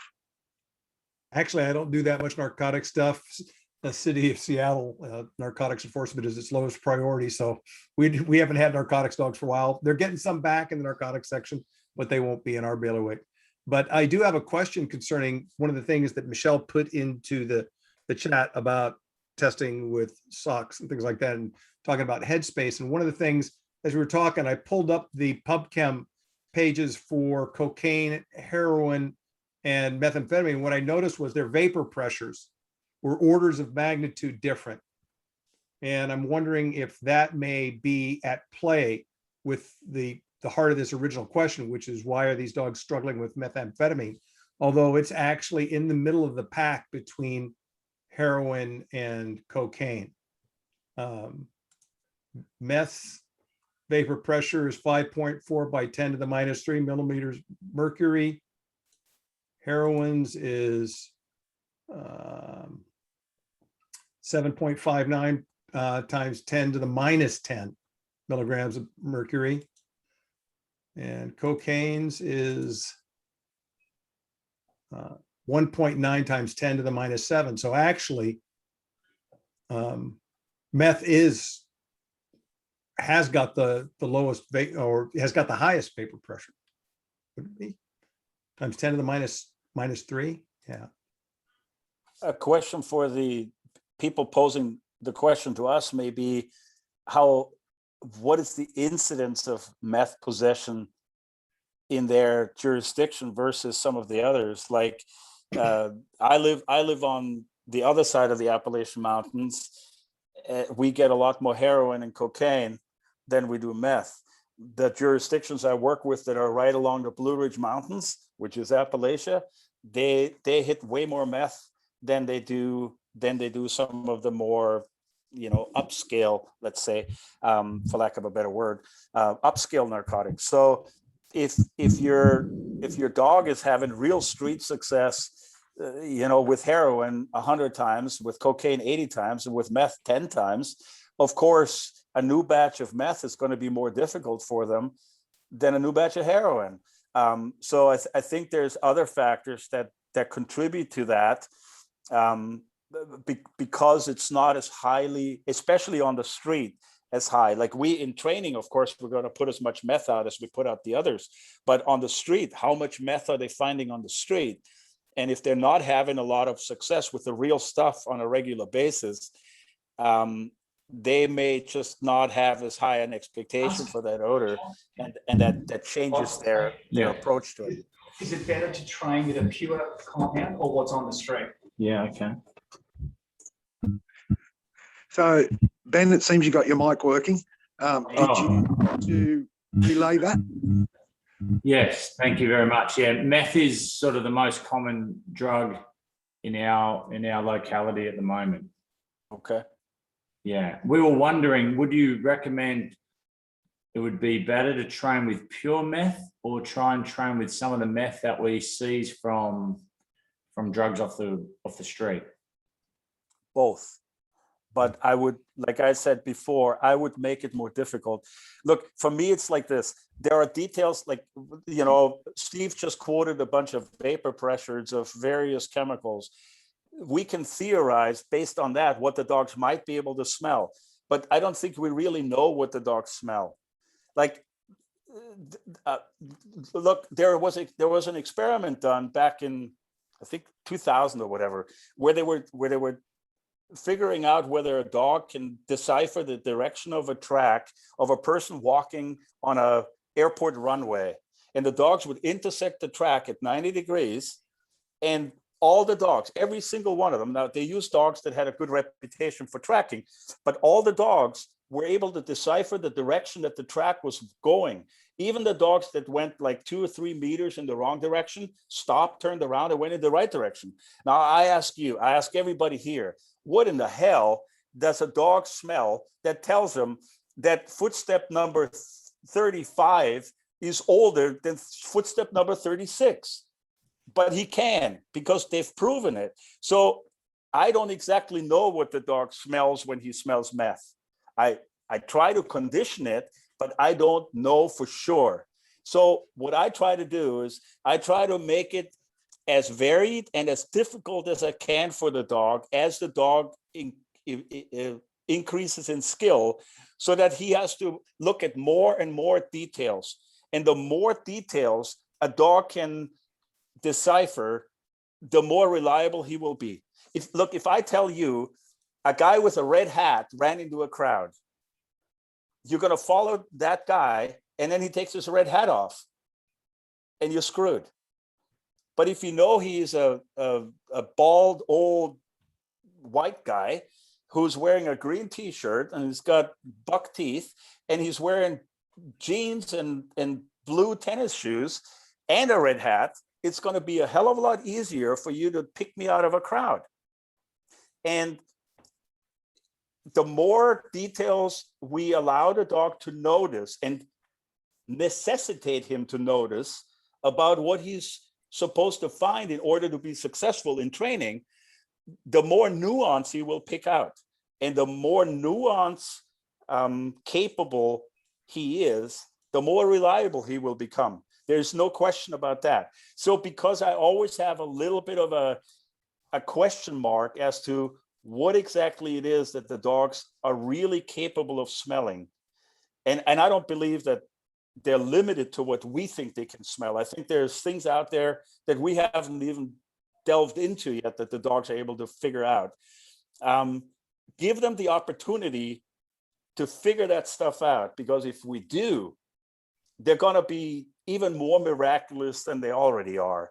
But by oversimplifying it, to limit it to the things that we can wrap our head around, I think we're limiting things significantly. So once your dog knows the basics, make it difficult.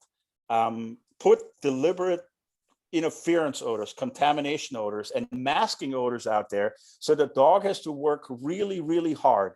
Because when he's working really hard, he may notice that light green t-shirt that he didn't notice before because he was preoccupied with a red hat. Give him the opportunity to pick out other details, because the more details that he learns about the drug he's supposed to find, the more reliable he will be long-term in finding it in more difficult contexts. That's my approach to it. It's been reasonably successful in different avenues. And I don't want to humanize my understanding of this, because I don't quite understand what the dog is capable of doing. I just want to give him the opportunity to learn something about this unique odor that I want him to find that is beyond my comprehension. And no matter how scientific we get, no matter what analysis we do, and we have all kinds of people doing that kind of stuff, I think we are still a few steps behind what dogs are capable of. That's my belief, and that's what I bank on when I train dogs. Thank you, Alan. I have another question, and this might be more towards Pat. More towards Todd. Thresholds in training.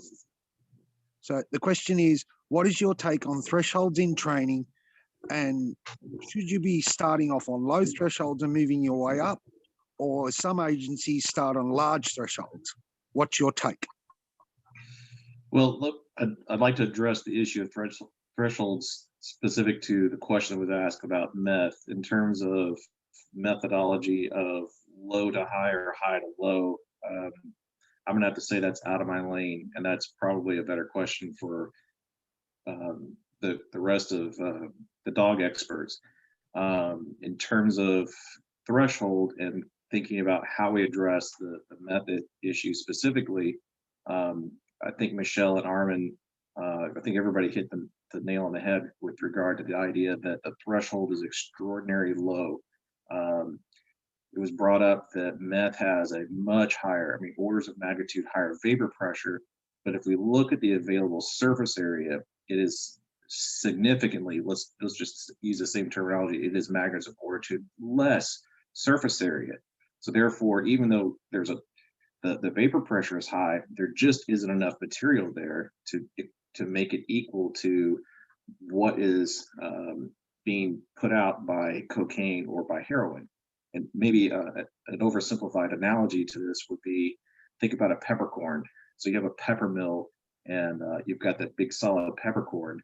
How much odor do you get off of that peppercorn versus how much odor do you get off of grinding up that peppercorn and now spreading it across your food? I can definitely tell that pepper has been added to my food after it's gone through the mill, as opposed to the big peppercorn. And so I think specifically relative to meth, you're looking at trying to find that big peppercorn, when in other narcotics, you're looking at something that's been ground up finely. And so that makes it a real challenge for the dog. And I think that to the point of improving detection, you have to reduce the threshold down as low as possible. And as everybody else has agreed, yes, pure meth gives a clear picture for the dog, but also, pure meth doesn't always exist in the world. And so complicating that scent picture clearly makes sense. But ultimately, if we just drill down into science, it comes down to the amount of available odor based on the geometry of the material itself. I hope that makes sense. Thank you. Michele, I see you've shared your screen. So go ahead, Michele, fire away. No, I was being Todd's hype girl, showing a graphic. So while he did his thing. Yes, well, we all know we don't let Todd near electronics. So thank you, Michele. Hey, Todd. So we're getting close to the kickoff, but if there's any one last question, guys, if you're an attendee, please unmute your mic. You're more than welcome to ask the question yourself. Yeah, sorry, I don't mean to hijack the conference, but I had another question about disturbance. So obviously, when we train for narcotics, we can only train on items we've recently introduced, because we can't leave them in an area overnight or anything like that. And what we notice is the dogs often start to indicate on things that are introduced. Do you have any ideas on how we can, the chances of them learning that whatever is introduced is worth indicating on, because it could be a possibility of success? So if I understand your question, you think that your dogs are alerting on basically the novel item that's been placed into your training field instead of actually odor. Is that correct, Ben? Did Robin read that question correctly?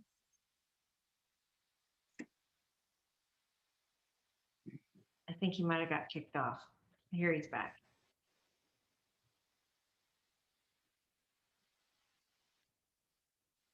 Sorry, we obviously dropped out. That's okay. So if I understood your question Ben, correctly, are you there? yeah, he's back.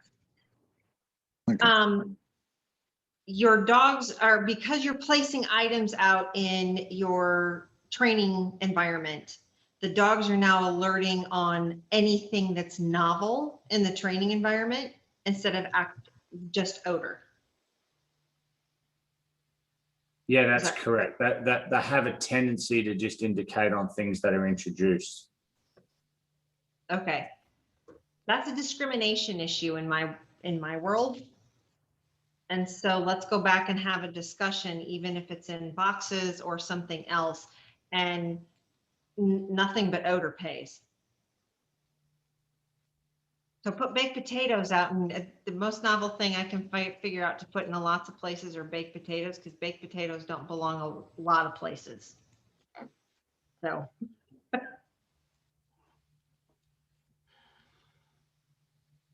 put out 15 novel things in a new area, one of them has odor in it.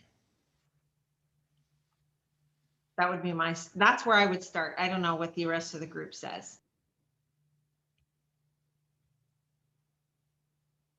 Steve, Pat, Todd, Armin. Well, we found that when we train in a very sterile environment, like you go into an abandoned building and you hide detection odor, the dogs have a very, very easy time finding it because the building is so sterile that the fact that somebody messed with a cabinet or an air filter or a light socket or something like that, it's the only thing that's been touched in that room. It's the only thing that's been that had scent added to it. Everything else kind of smells sort of stale and the same. And we have to be aware of that. So when I hide, I make it very deliberate that I mess around with a whole bunch of stuff in every room. We put out distraction odors like food and dog toys and things like that. We don't do it every time, but we do it enough. But one of the things that I do is we, especially in sterile, like in abandoned buildings that we train in or very old cars, we just mess around with them. I make people sit in a car. I jump a bunch of dogs in and out before the dogs get to search. I just make sure that the environment is disturbed in ways other than the only disturbance being the hide. Because the way your question was formulated, I think you were talking about disturbance to the environment being a significant clue to the dog. And I think if you make deliberate efforts to disturb other areas of the environment the dog is searching in, other than where the hide is being placed, that's an important aspect of training. Now, what I do is if I do the hiding of the training aids, I let other people contaminate it with contact and disturbance. If I wear gloves or things like that, I will take the gloves off and then I can do it as well. So my smell is part of the equation as well. But if I handle things without using metal tongs, we have different training aids. Some of our training aids are handled only with metal objects. Some of them are only handled with gloves, and some of them are handled by everybody. They're mixed together and they're just messed up. But if I touch training aids, obviously I can't go and touch 50 other places in the room because I deposit odor there. So we plan for that because it is a real thing. Discrimination, like Robin was saying, for the dog to say this is an interesting smell, but it's not the target smell. That's important thing to do also. We do all that kind of stuff. It's all part and parcel of street reliability. And if you do that, I think you're going to make sure that that the dogs are properly prepared. But if you don't, we like to go to very busy places, a place where people just left work. Like I have a lumber yard that I can go to, and we go there like within 20 minutes of all the employees leaving, and everything was touched, everything was handled, everything was messed with, and then we go and hide our training aids there. And the dogs do kind of get a little preoccupied with investigating some of the other smells, but that's their job. Their job is to decipher through all that and get to work. And train the way you work. That way your work is the way you train. But if you train differently than you work, then you're not making your dog reliable for the real stuff, for the real deal. That's it. Cadaver dog handlers who are placing odor out in the wilderness set up odor because many cadaver dogs have successfully taught their dogs to track. The person who went out and laid the training aid and then walked back out, and the dogs are like, oh my God, this is easy because they're smart. I'll just track the person in and find the training aid and I get paid. So it's the same sort of concept of, especially for evaluations, I set out the training aid and then spend 15 minutes hiking all throughout the whole entire area and have 5 other people do the same thing. So that I know that the dog's not tracking me to odor. Same concept. 100% Yeah, right. I was about to say this relates to the aha moment that I had about dogs picking up on the clue of containment, so that they're going to look for containment first and then start searching for target odor. So if you're putting out all the hides, even if it's just the handler human odor, that's going to be the first thing that the dogs are going to start following, and then they'll start looking for target odor. So you have to change that up. You have to have other people placing the hides. You have to have fresh disturbance, and you have to be also putting out distractors in that environment. It's not good enough to just do like a walkthrough. Dogs are following. Dogs are doing a little bit of tracking, but they're also following that human odor that they know you're shedding your skin cells everywhere you're going. They know that you've lingered longer in one area than in another area. Dogs that train together follow each other's odor. Dogs that in trials, when there's nose work trials, dogs that false on one cardboard box, all the other dogs that come after that are more likely to false on that cardboard box because of the cortisol that's being released in the saliva on that cardboard box, right? So there's all of these other cues that are coming along, and so it's not even just the disturbance that you need to be considering in those environments. It's the people putting out the training aids, the path that you're taking, not just coming out and coming straight back, but doing a loop, so that it's not easy for the dog to necessarily do that, or taking a circuitous pathway. There's a lot you need to do. Again, like Armin's saying, like, make it hard for the dogs. There's so many times when, I guess there was a question about pet peeves. It's just like the easiest hides ever. Like one scent bag, like behind a tree stump. And I'm like, really? When is that ever going to happen? And under what circumstance is that ever going to be realistic? And so, especially for explosives, like these things, the explosives are always contained. They're confined in an IED. There's not a ton of available odor anywhere, or they're buried, or they're in luggage, or they're in a box truck. I mean, first of all, there's not a ton of odor coming out. And then on top of that, your dog's not just going to stumble upon it and get its nose hit in it. It's not how it works. Or it's not like, half an hour later after the soak time, it's just going to get out there. It's not how it works. And so we're training for these things, and it's like ridiculously easy. And so people are like, oh no, we have to let it sit for half an hour. I'm like, why? No, I'm going to go first. Fuck it. I'll do it live. And so I go out, I look like an idiot because my dogs, we're just searching. The certification says you have to let it sit for half an hour. That's why. Right. But but now what I'm trying to certify, when I'm trying to just challenge myself, right? But that's that being new and trying to, don't care if I look like an idiot. Pat, you want to say something? Well, I was just, again, I want to apologize for jumping in late, and maybe there was discussion earlier, but I think this is a place too for non-explosive training aids. They are pseudos or whatever. You can take a non-explosive training aid that simulates an explosive and place it in a building and leave it for a week and come back. You don't have to have insurance and armed guards and permission from the state governor.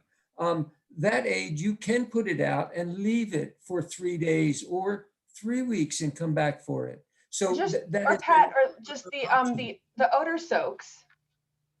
I'm sorry? The odor soaks too. It doesn't need to be you don't need to pay a ton of money for a pseudo, or a non-jet, like Armin's saying, with the towels, you can do a soak. It doesn't even need to be anything fancy. A non-explosive training aid that has the odor of an explosive that you can place and come back, put it in Friday and come back Monday morning and look for it. It's going to be a different picture than we just put it in half an hour before we run the dogs. Can I kind of jump in here for a second? Just say, if you take what everybody has put together, I think we all agree this is an easier problem to prevent than to cure. Because once it's in the animal's history, it's in its history. All you can hope to do is dilute those bad reps with something good that will overwhelm it and make it less likely to reoccur, but you cannot completely prevent it. It's in history, it's in history. So do yourself a favor, spend your time doing exactly what Armin described. Go to that lumberyard. Our dogs are urban trackers. We got a lot better when we did two things. We started training on hard surface first, and that hard surface was Costco right at closing time. We waited until everybody was walking out of that place and on their way to their cars, and we started laying our spray tracks there. And all of a sudden, our success rates went through the roof. So, and it took some doing to put our heads together and figure out how to make it happen. But it's the same principle. You're going to save yourself trouble if you spend time in exercise design and really, really give that dog the appropriate challenge where they're at. And if the dog doesn't perform, it's just because you have, going back to what Armin said also earlier, it's just because you've asked it for something you haven't prepared it to deliver yet. It's not because the dog's stubborn. It's not because he knows better.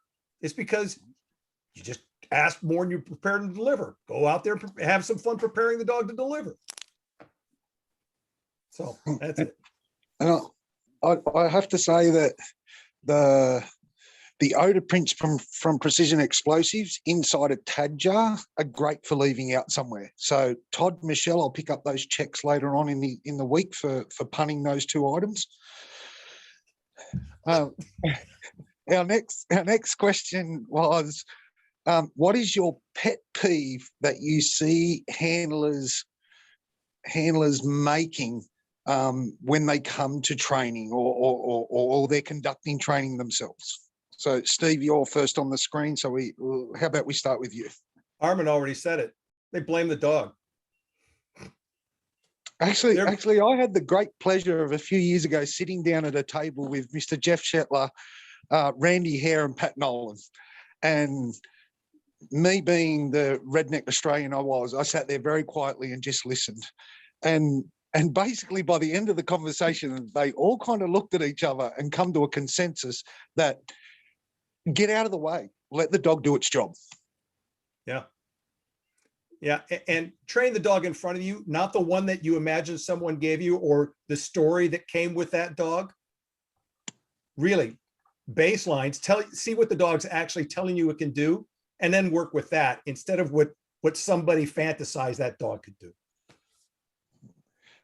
Pat, if you'd like to jump in, if you remember that conversation at dinner that night down here in Australia, where I remember lots of dinners in Australia, but I don't remember that one exactly. I remember having dinner with you, but I don't remember the result, except that both everybody there are talented trainers, and I enjoy training with people that know a lot more than me, so it's a lot of fun. Always. I think the conversation was the lines of Randy Hare had raised that handlers are their own worst enemies when it came to detection work.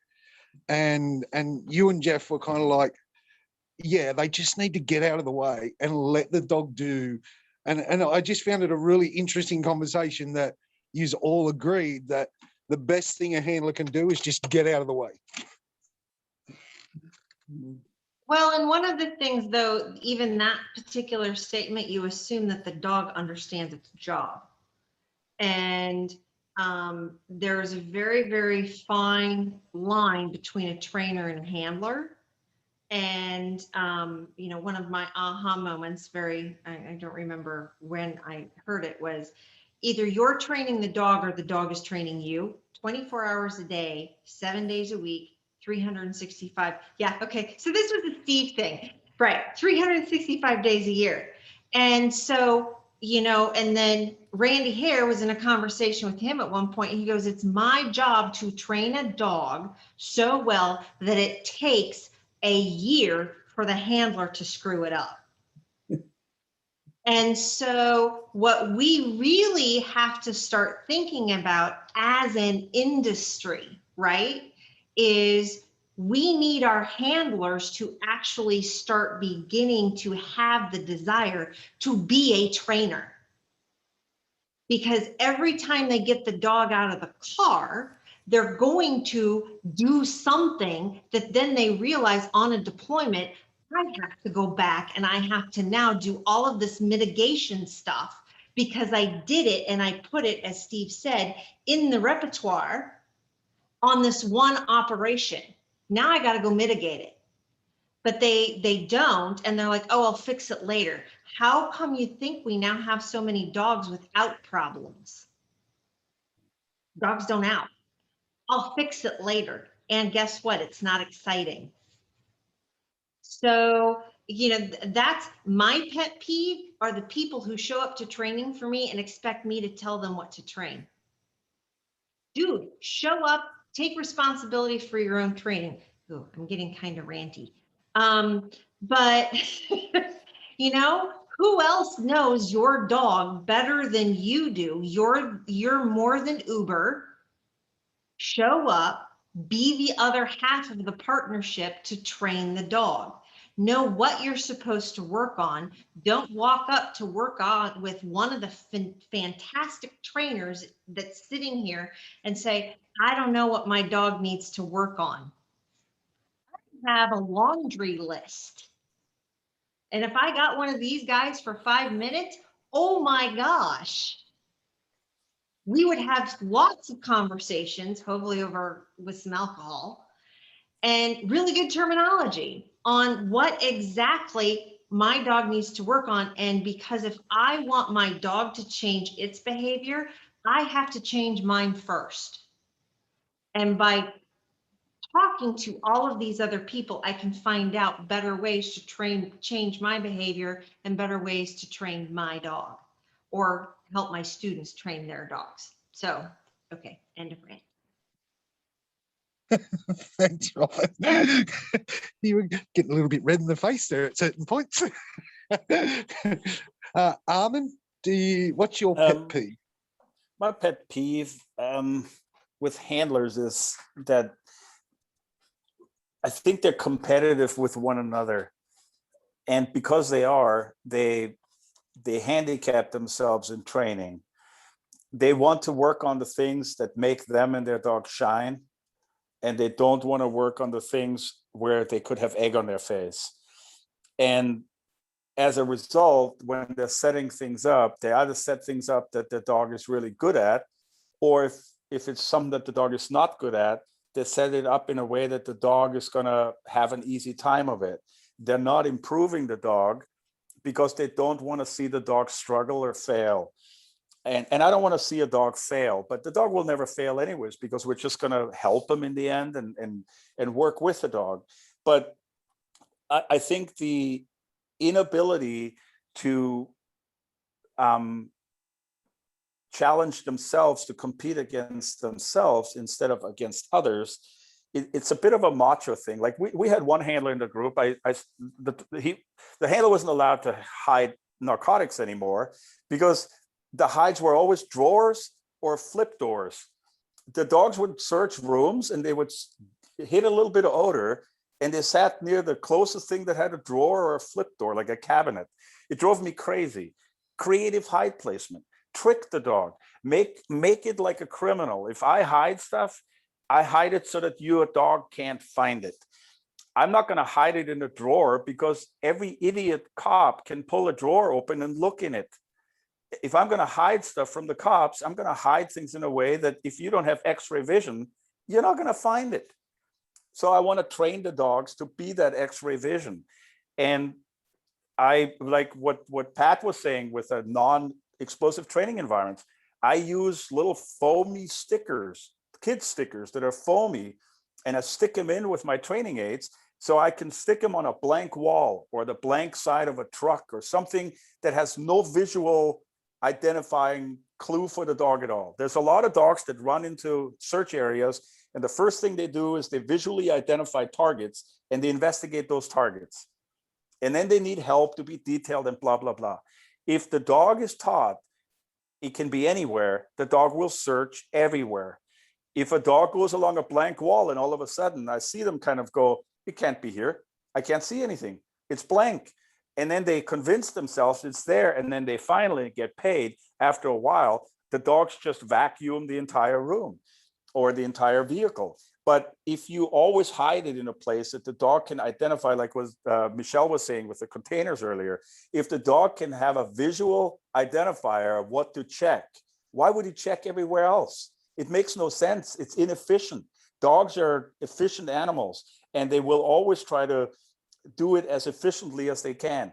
To sniff the paint off of a blank wall is not efficient. But if they learn that they have to do that in order to be successful, they will. So I think that as your dog's skill advances as a handler, you need to challenge yourself to make it difficult for the dog so that he can rise to challenges. And I think that's one thing handlers aren't always willing to do, because they don't want to be the one guy whose dog doesn't perform, or the one dog that doesn't find it, or the one dog that takes the longest, or it makes a mistake, or everybody makes fun of me, and blah, blah, blah. I think that competitive nature and that ego being tied into your dog's success in training is a huge hindrance to making your dog better. And like I work my own dogs. I go to training. I take my personal dogs with me, and I play around with them. And I don't get a lot of times with my own dogs, and I don't always have decoys and stuff like that. But I will work my dogs, and I will work on things that I need to work on, not the things that my dog looks great at, because I train dogs. I'm a dog trainer. And I think that's one thing that handlers haven't learned yet, is that in order to improve themselves and their dogs, they have to be willing to struggle. And like that I don't know where I read it, but the difference between the master and a rookie is that the master has failed more times than the rookie has ever tried anything. That's not an untrue statement, but you have to be willing to take a punch in the face and get knocked on your keister, or have egg on your face. You have to be willing to not be the star. And if you can't get beyond that, you will not improve. You're just always going to be a middle of the road grinder. That's it. That's my pet peeve.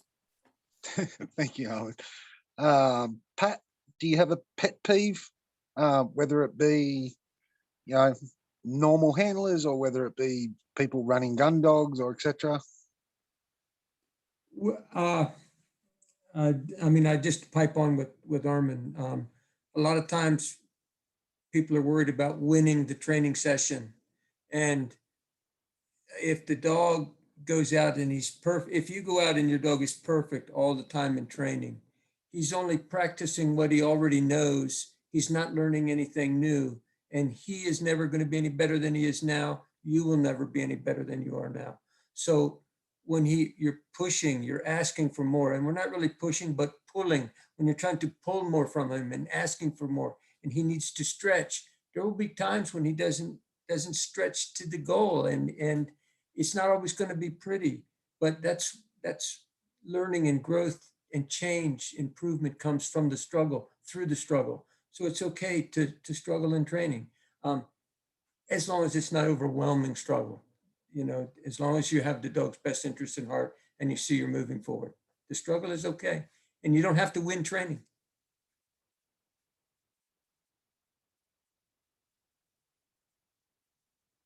Nice, I like that. Michele, you've already expressed yours, which was good. Todd, do you have a pet peeve that you find when you go out to do training with guys?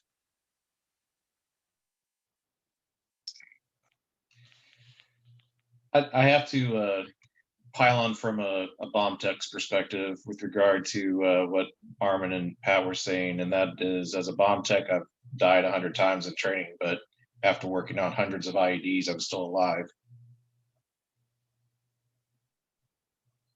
The thing that frustrates me, not just about canine handlers, but any any of us who are working in something that is much as art as it is science, is that you have to forever be a student.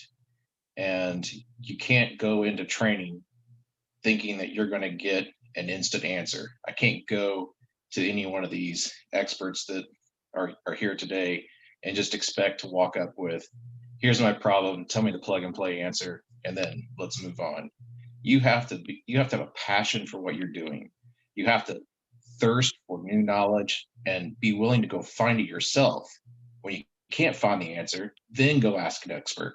But to simply want to Google every answer and expect that it's going to fix your problems, I think that's a major failing, not just in canine, but in any field where we have to walk that line of learning something that is not well defined by science, and handling any animal, whether it's a dog or a horse. There is no science that's going to get you inside that animal's head. That's intuition. That's constant study. So I guess that's a pet peeve, is when I see people who are expecting quick and easy answers. Cool. So, guys, we've been going for 2.5 hours. Actually, is it? Yeah, no, it's actually longer than that. So, actually, no, we just have one more question, I think, before we wrap up. When moving odors around rooms, how do you combat residue odor?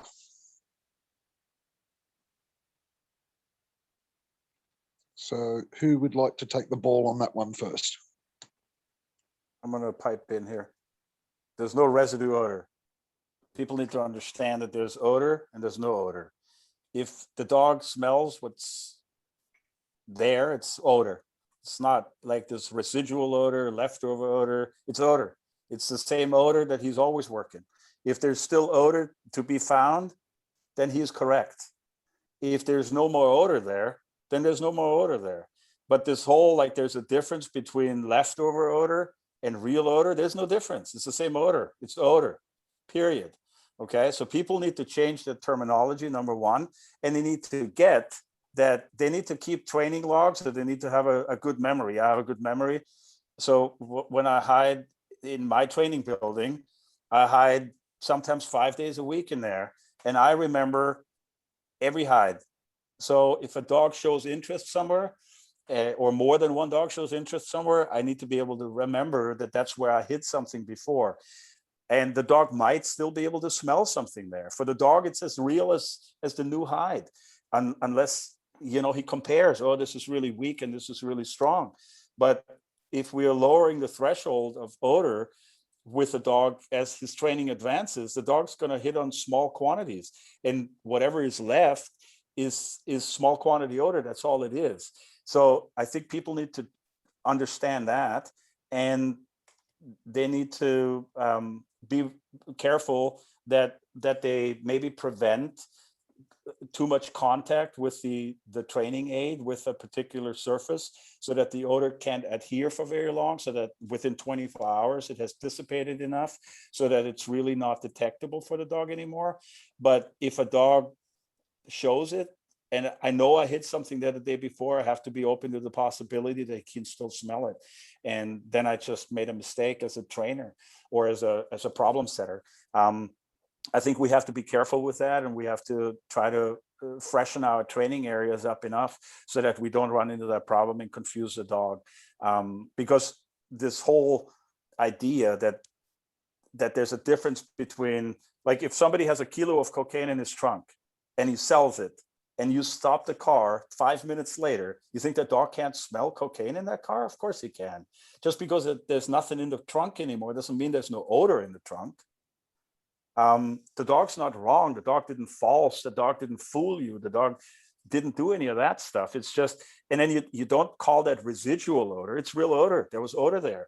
You have to trust your dog, and change your perception of the difference between the source of the odor still being present and the odor still being present, because the odor will be present for quite a while. And if you look at the, just the term that they use of vaporwave dogs, well, we see all kinds of dogs tracing odor for 50, 60 yards easily to the source. Well, the source is far away. The dog still follows the odor because the dog can smell it. But it's not residual or leftover or residue odor. I think that's just a perception. The odor is odor. If there's odor there and the dog can detect it, he's right. That's it. So I'll jump in.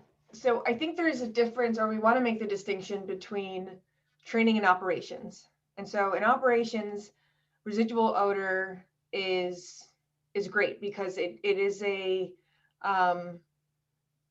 well, it depends where you want to go with that, but, or, you know, what kind of level of evidence you need for your needs. But because Armin's right, like, you know, if the cocaine is no longer in that trunk, but the odor is there, that's a legitimate alert, or you know, the dog was correct, right? And so that's in operations. But in training, we want to make sure that we're being very clear with the communication with our animals, with our dogs. And so just because Armin can remember where he put all the hides yesterday, I can't remember what I had for breakfast. So and if my dog alerts somewhere, I'm not going to necessarily be sure that I hid something there or that I didn't. And that's where if Armin owns the training space, he can be sure of that. But if you have multiple people using a training space, you can't necessarily be sure of that. And so there's also a difference between residual odor and residual particulate. And what happens with cotton scent bags and sometimes sniffer tins that have fallen over, or different types of containment, are that they actually leave behind particulate. And so that's when the dogs are alerting there, it's not residual odor, there's actual particulate there. And when the handler comes in from the next day and didn't know that there was a hide there and pulls the dog off, you're reinforcing the wrong behavior, right? Like you're giving a mixed message to the dog. The dog was correct, and then you pulled the dog off of a low amount of odor. And so that can be very confusing for the dog if we're trying to have clear communication. And so if you want to try and combat that, you need to be using some sort of barrier material, but then you also need to be instituting that barrier material in all of your training locations. You need to be very aware, or keep good training logs of where you're hiding, where you're putting these training aids. And so there's absolutely good ways to do this to combat residual odor, residual particulate. But you need to be thoughtful about it, and you need to log it. Thanks, Michele. So I'm hoping someone on here can clear this up. So when I was learning detection, residual odor and source odor weren't meant to make different things. They were just a way of communicating to each other that the source odor is no longer there, but you will smell real odor, or the source odor is there. And the two terminologies were used just to communicate to each other that there's no source odor there, but the dog will still hit there. So I'm just trying to work out, is that a good way to look at it? Is that a correct way to use the terminologies to communicate between handlers and etc., that, oh yeah, the source was there, but it's not there today, but your dog's going to smell it. So by calling it residual and source kind of help differentiate between the two. Hey, Robin, has ASB defined it? The American Standards Board? Let me go look. Ooh, I think okay. Okay, yeah, I thought they might have as well. And I think they use the definition that that Wayne just mentioned, which was odor without the source being present. Yeah, because I agree with Armin. Odor is odor. There's Yeah. There's nothing different about that. It's a gas. But I mean, it's a gas. Yeah. It's gas. But in gas. the training world, to be able to differentiate between a source odor still being there and no longer being there, Yeah, I think that's the way that most people that I know of use the two terminologies, just to differentiate between the two. But I agree with Armin 100%. Odor is odor. It's You're falling a little bit into the human part of it again. It's like the dog smells it, period. That's it. Like you put in a little dime bag of cocaine and leave the source odor there. You put in a kilo and take the kilo away. 5 minutes later, there may be more odor left there from the kilo that was removed than from the dime bag that's still there. We don't know. We don't know for sure. Depending on what it's wrapped in, depending on what it's packaged in, we don't ever know how much odor comes out of any given source. If the dog can smell it, it's real. Now, I understand that if there's no cocaine in the trunk of the car, there's no evidence of a crime, and we have to let the guy go. But the dog is, if we trained right, the dog is honest, and he didn't indicate or alert on the trunk just to mess with us or to say, hey, I haven't gotten the ball all freaking night, so I'm going to sit here and pretend, and then you give me the ball anyway. That's not what's happening. If we trained our dog right, and if the dog is a good detection dog, if there's odor to be smelled and he smells it, he's doing the right thing. And we can articulate that in our notes and in our diaries the way, and however people define it. And you may want to use a different term, but if the dog shows everything that he shows when source is there, when the residual odor is there, for the dog, it was the same thing. He doesn't understand the difference between residual and source. Odor for him is odor. And I think for training purposes, we don't know how strong the leftover scent of a missing source is compared to a very small source. So we don't know exactly what's going on. So if it's an honest response, if it's a true behavior change response with a final, the dog is correct. Yeah, we I just don't have to think- keep records. And yet, I'm not debating that with you. I'm agreeing with you, saying that odor is odor. What I'm saying is moving away from the dog into the human world for handlers to be able to communicate and document. They use the two terminologies just to document that the dog hit on, it wasn't the source odor, it had been moved, it hit on residual odor. We all understand that the dog smells odor whether the source is there or not. But I the think it's an terminology, articulation. I think if you articulate it in a way, the dog hit on odor, but source no longer present, is a different way of saying, calling it a different type of odor. To me, we're going into a slippery slope by using different terms for one versus the other. In the dog's mind, it's the same. How we articulate it and how we write it down is important, of course, for evidentiary purposes and things like that. But I think we are opening the door to challenges if we put in play that sometimes the dog hits on odor when nothing is there. And if we stay consistent in our articulation that the presence of odor is the only thing that will make the dog give us the response that he's giving us, then the dog is always correct, even if we can't find any physical evidence of it.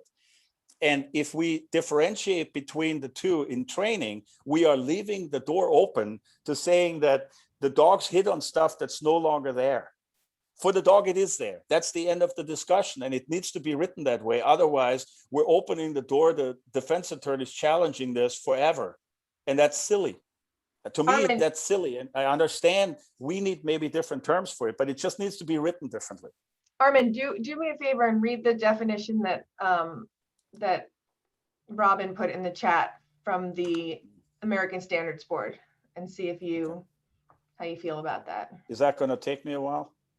No, we shouldn't. Well, he reads it. I'll tell you, it's consistent with Swig Dog's definition too. Yeah. The one thing that's interesting in Swig Dog's definition is there's no value judgment on it. It's just a statement of fact. And that's what I was about to say. There's no value judgment, and they're not saying residual doesn't mean it's not real, and they're not saying residual means there's any more or less than what was at source. Right. We as a community have to be prepared when you're going to have plaintiffs, defense attorneys or plaintiffs attorneys try to challenge it by using the term. That's just the Yeah, I saw the reality that definition. they're going to try and leverage that against us. Right. That's, you know, I spent 46 years of my life dancing with attorneys over language. Right.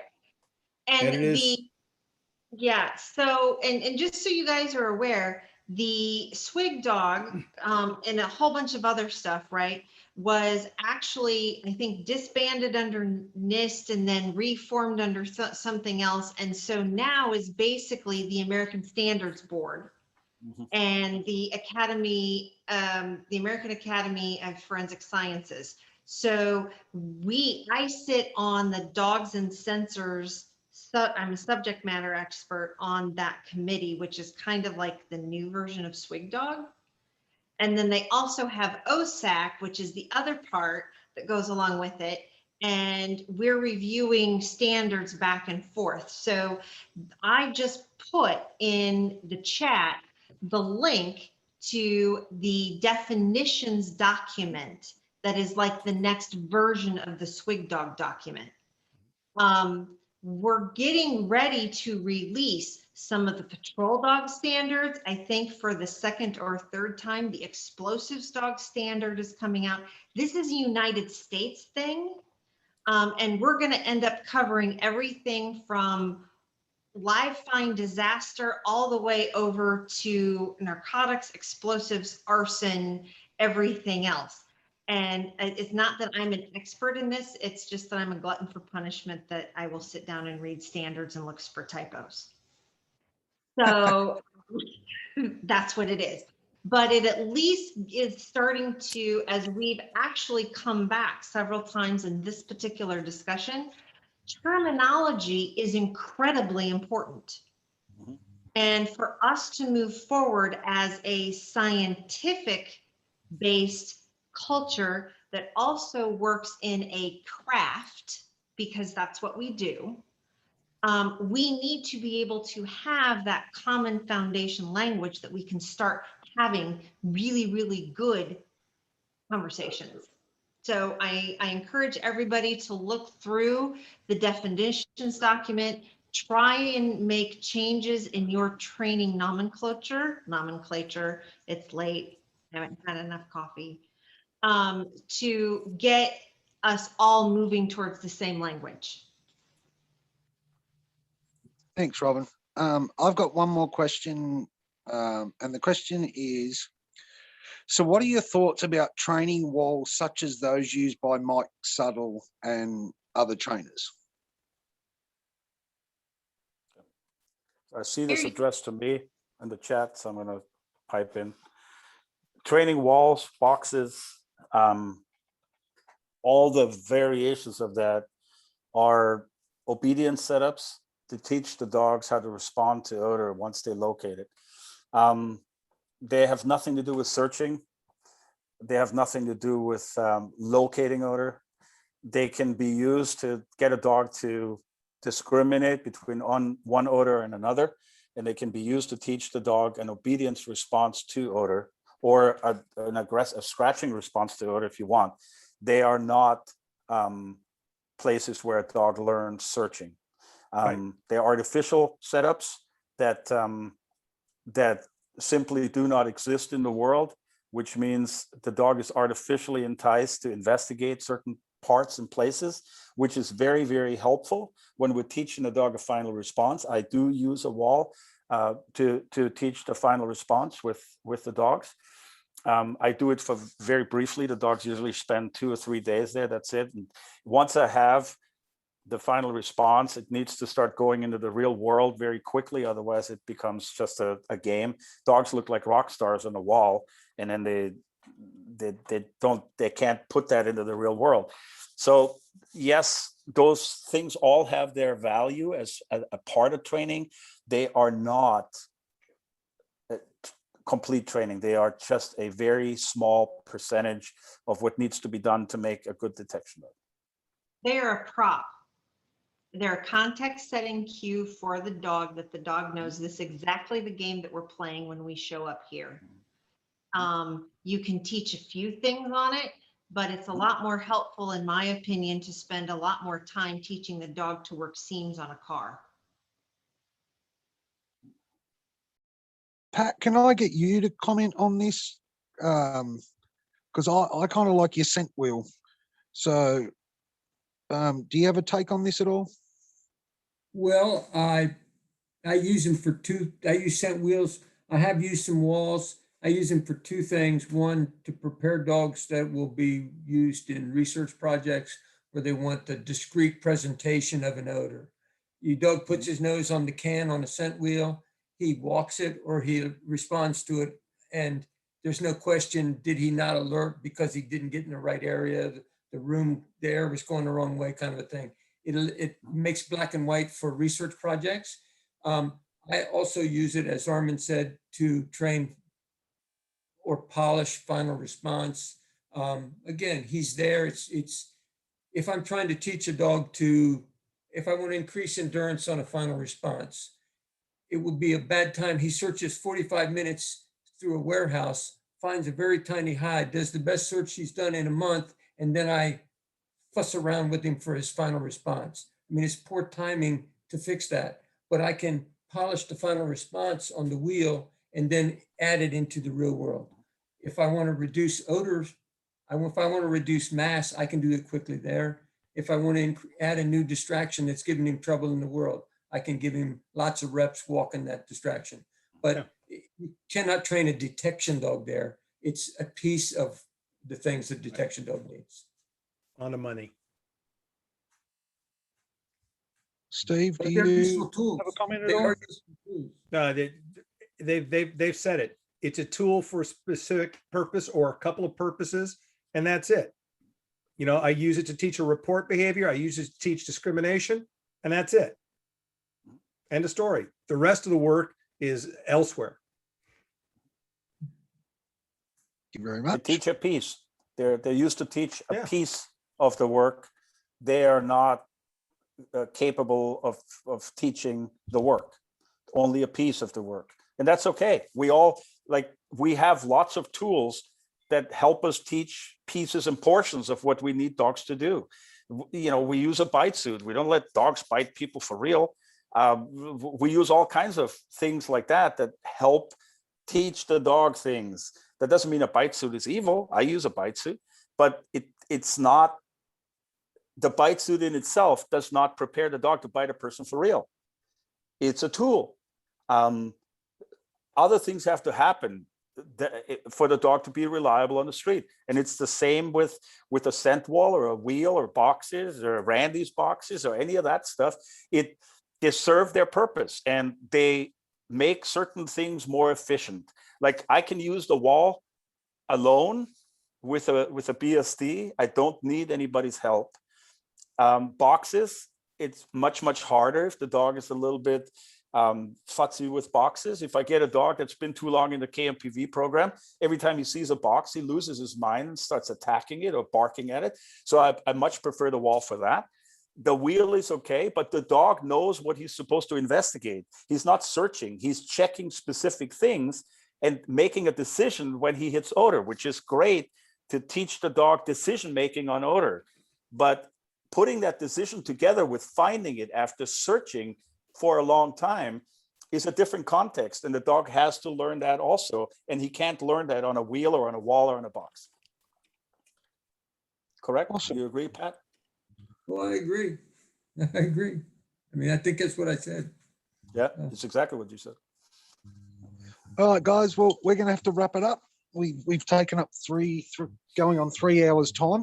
But this was absolutely awesome, and hope we can run another one of these panels, because it's great to have so many trainers that are at the top of their field having inputs on these questions, and really gives the handlers out there and other trainers some great insights onto how they can fix some of their issues.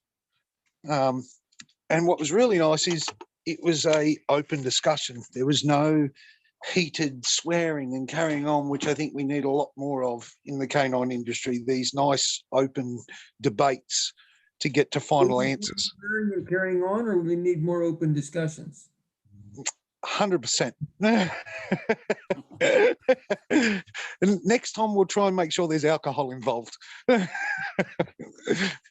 Okay, Well, all right, guys. I'd every like to thank all the every panel. time somebody says something, we got to each take a shot. Is that the way the next one's going to work?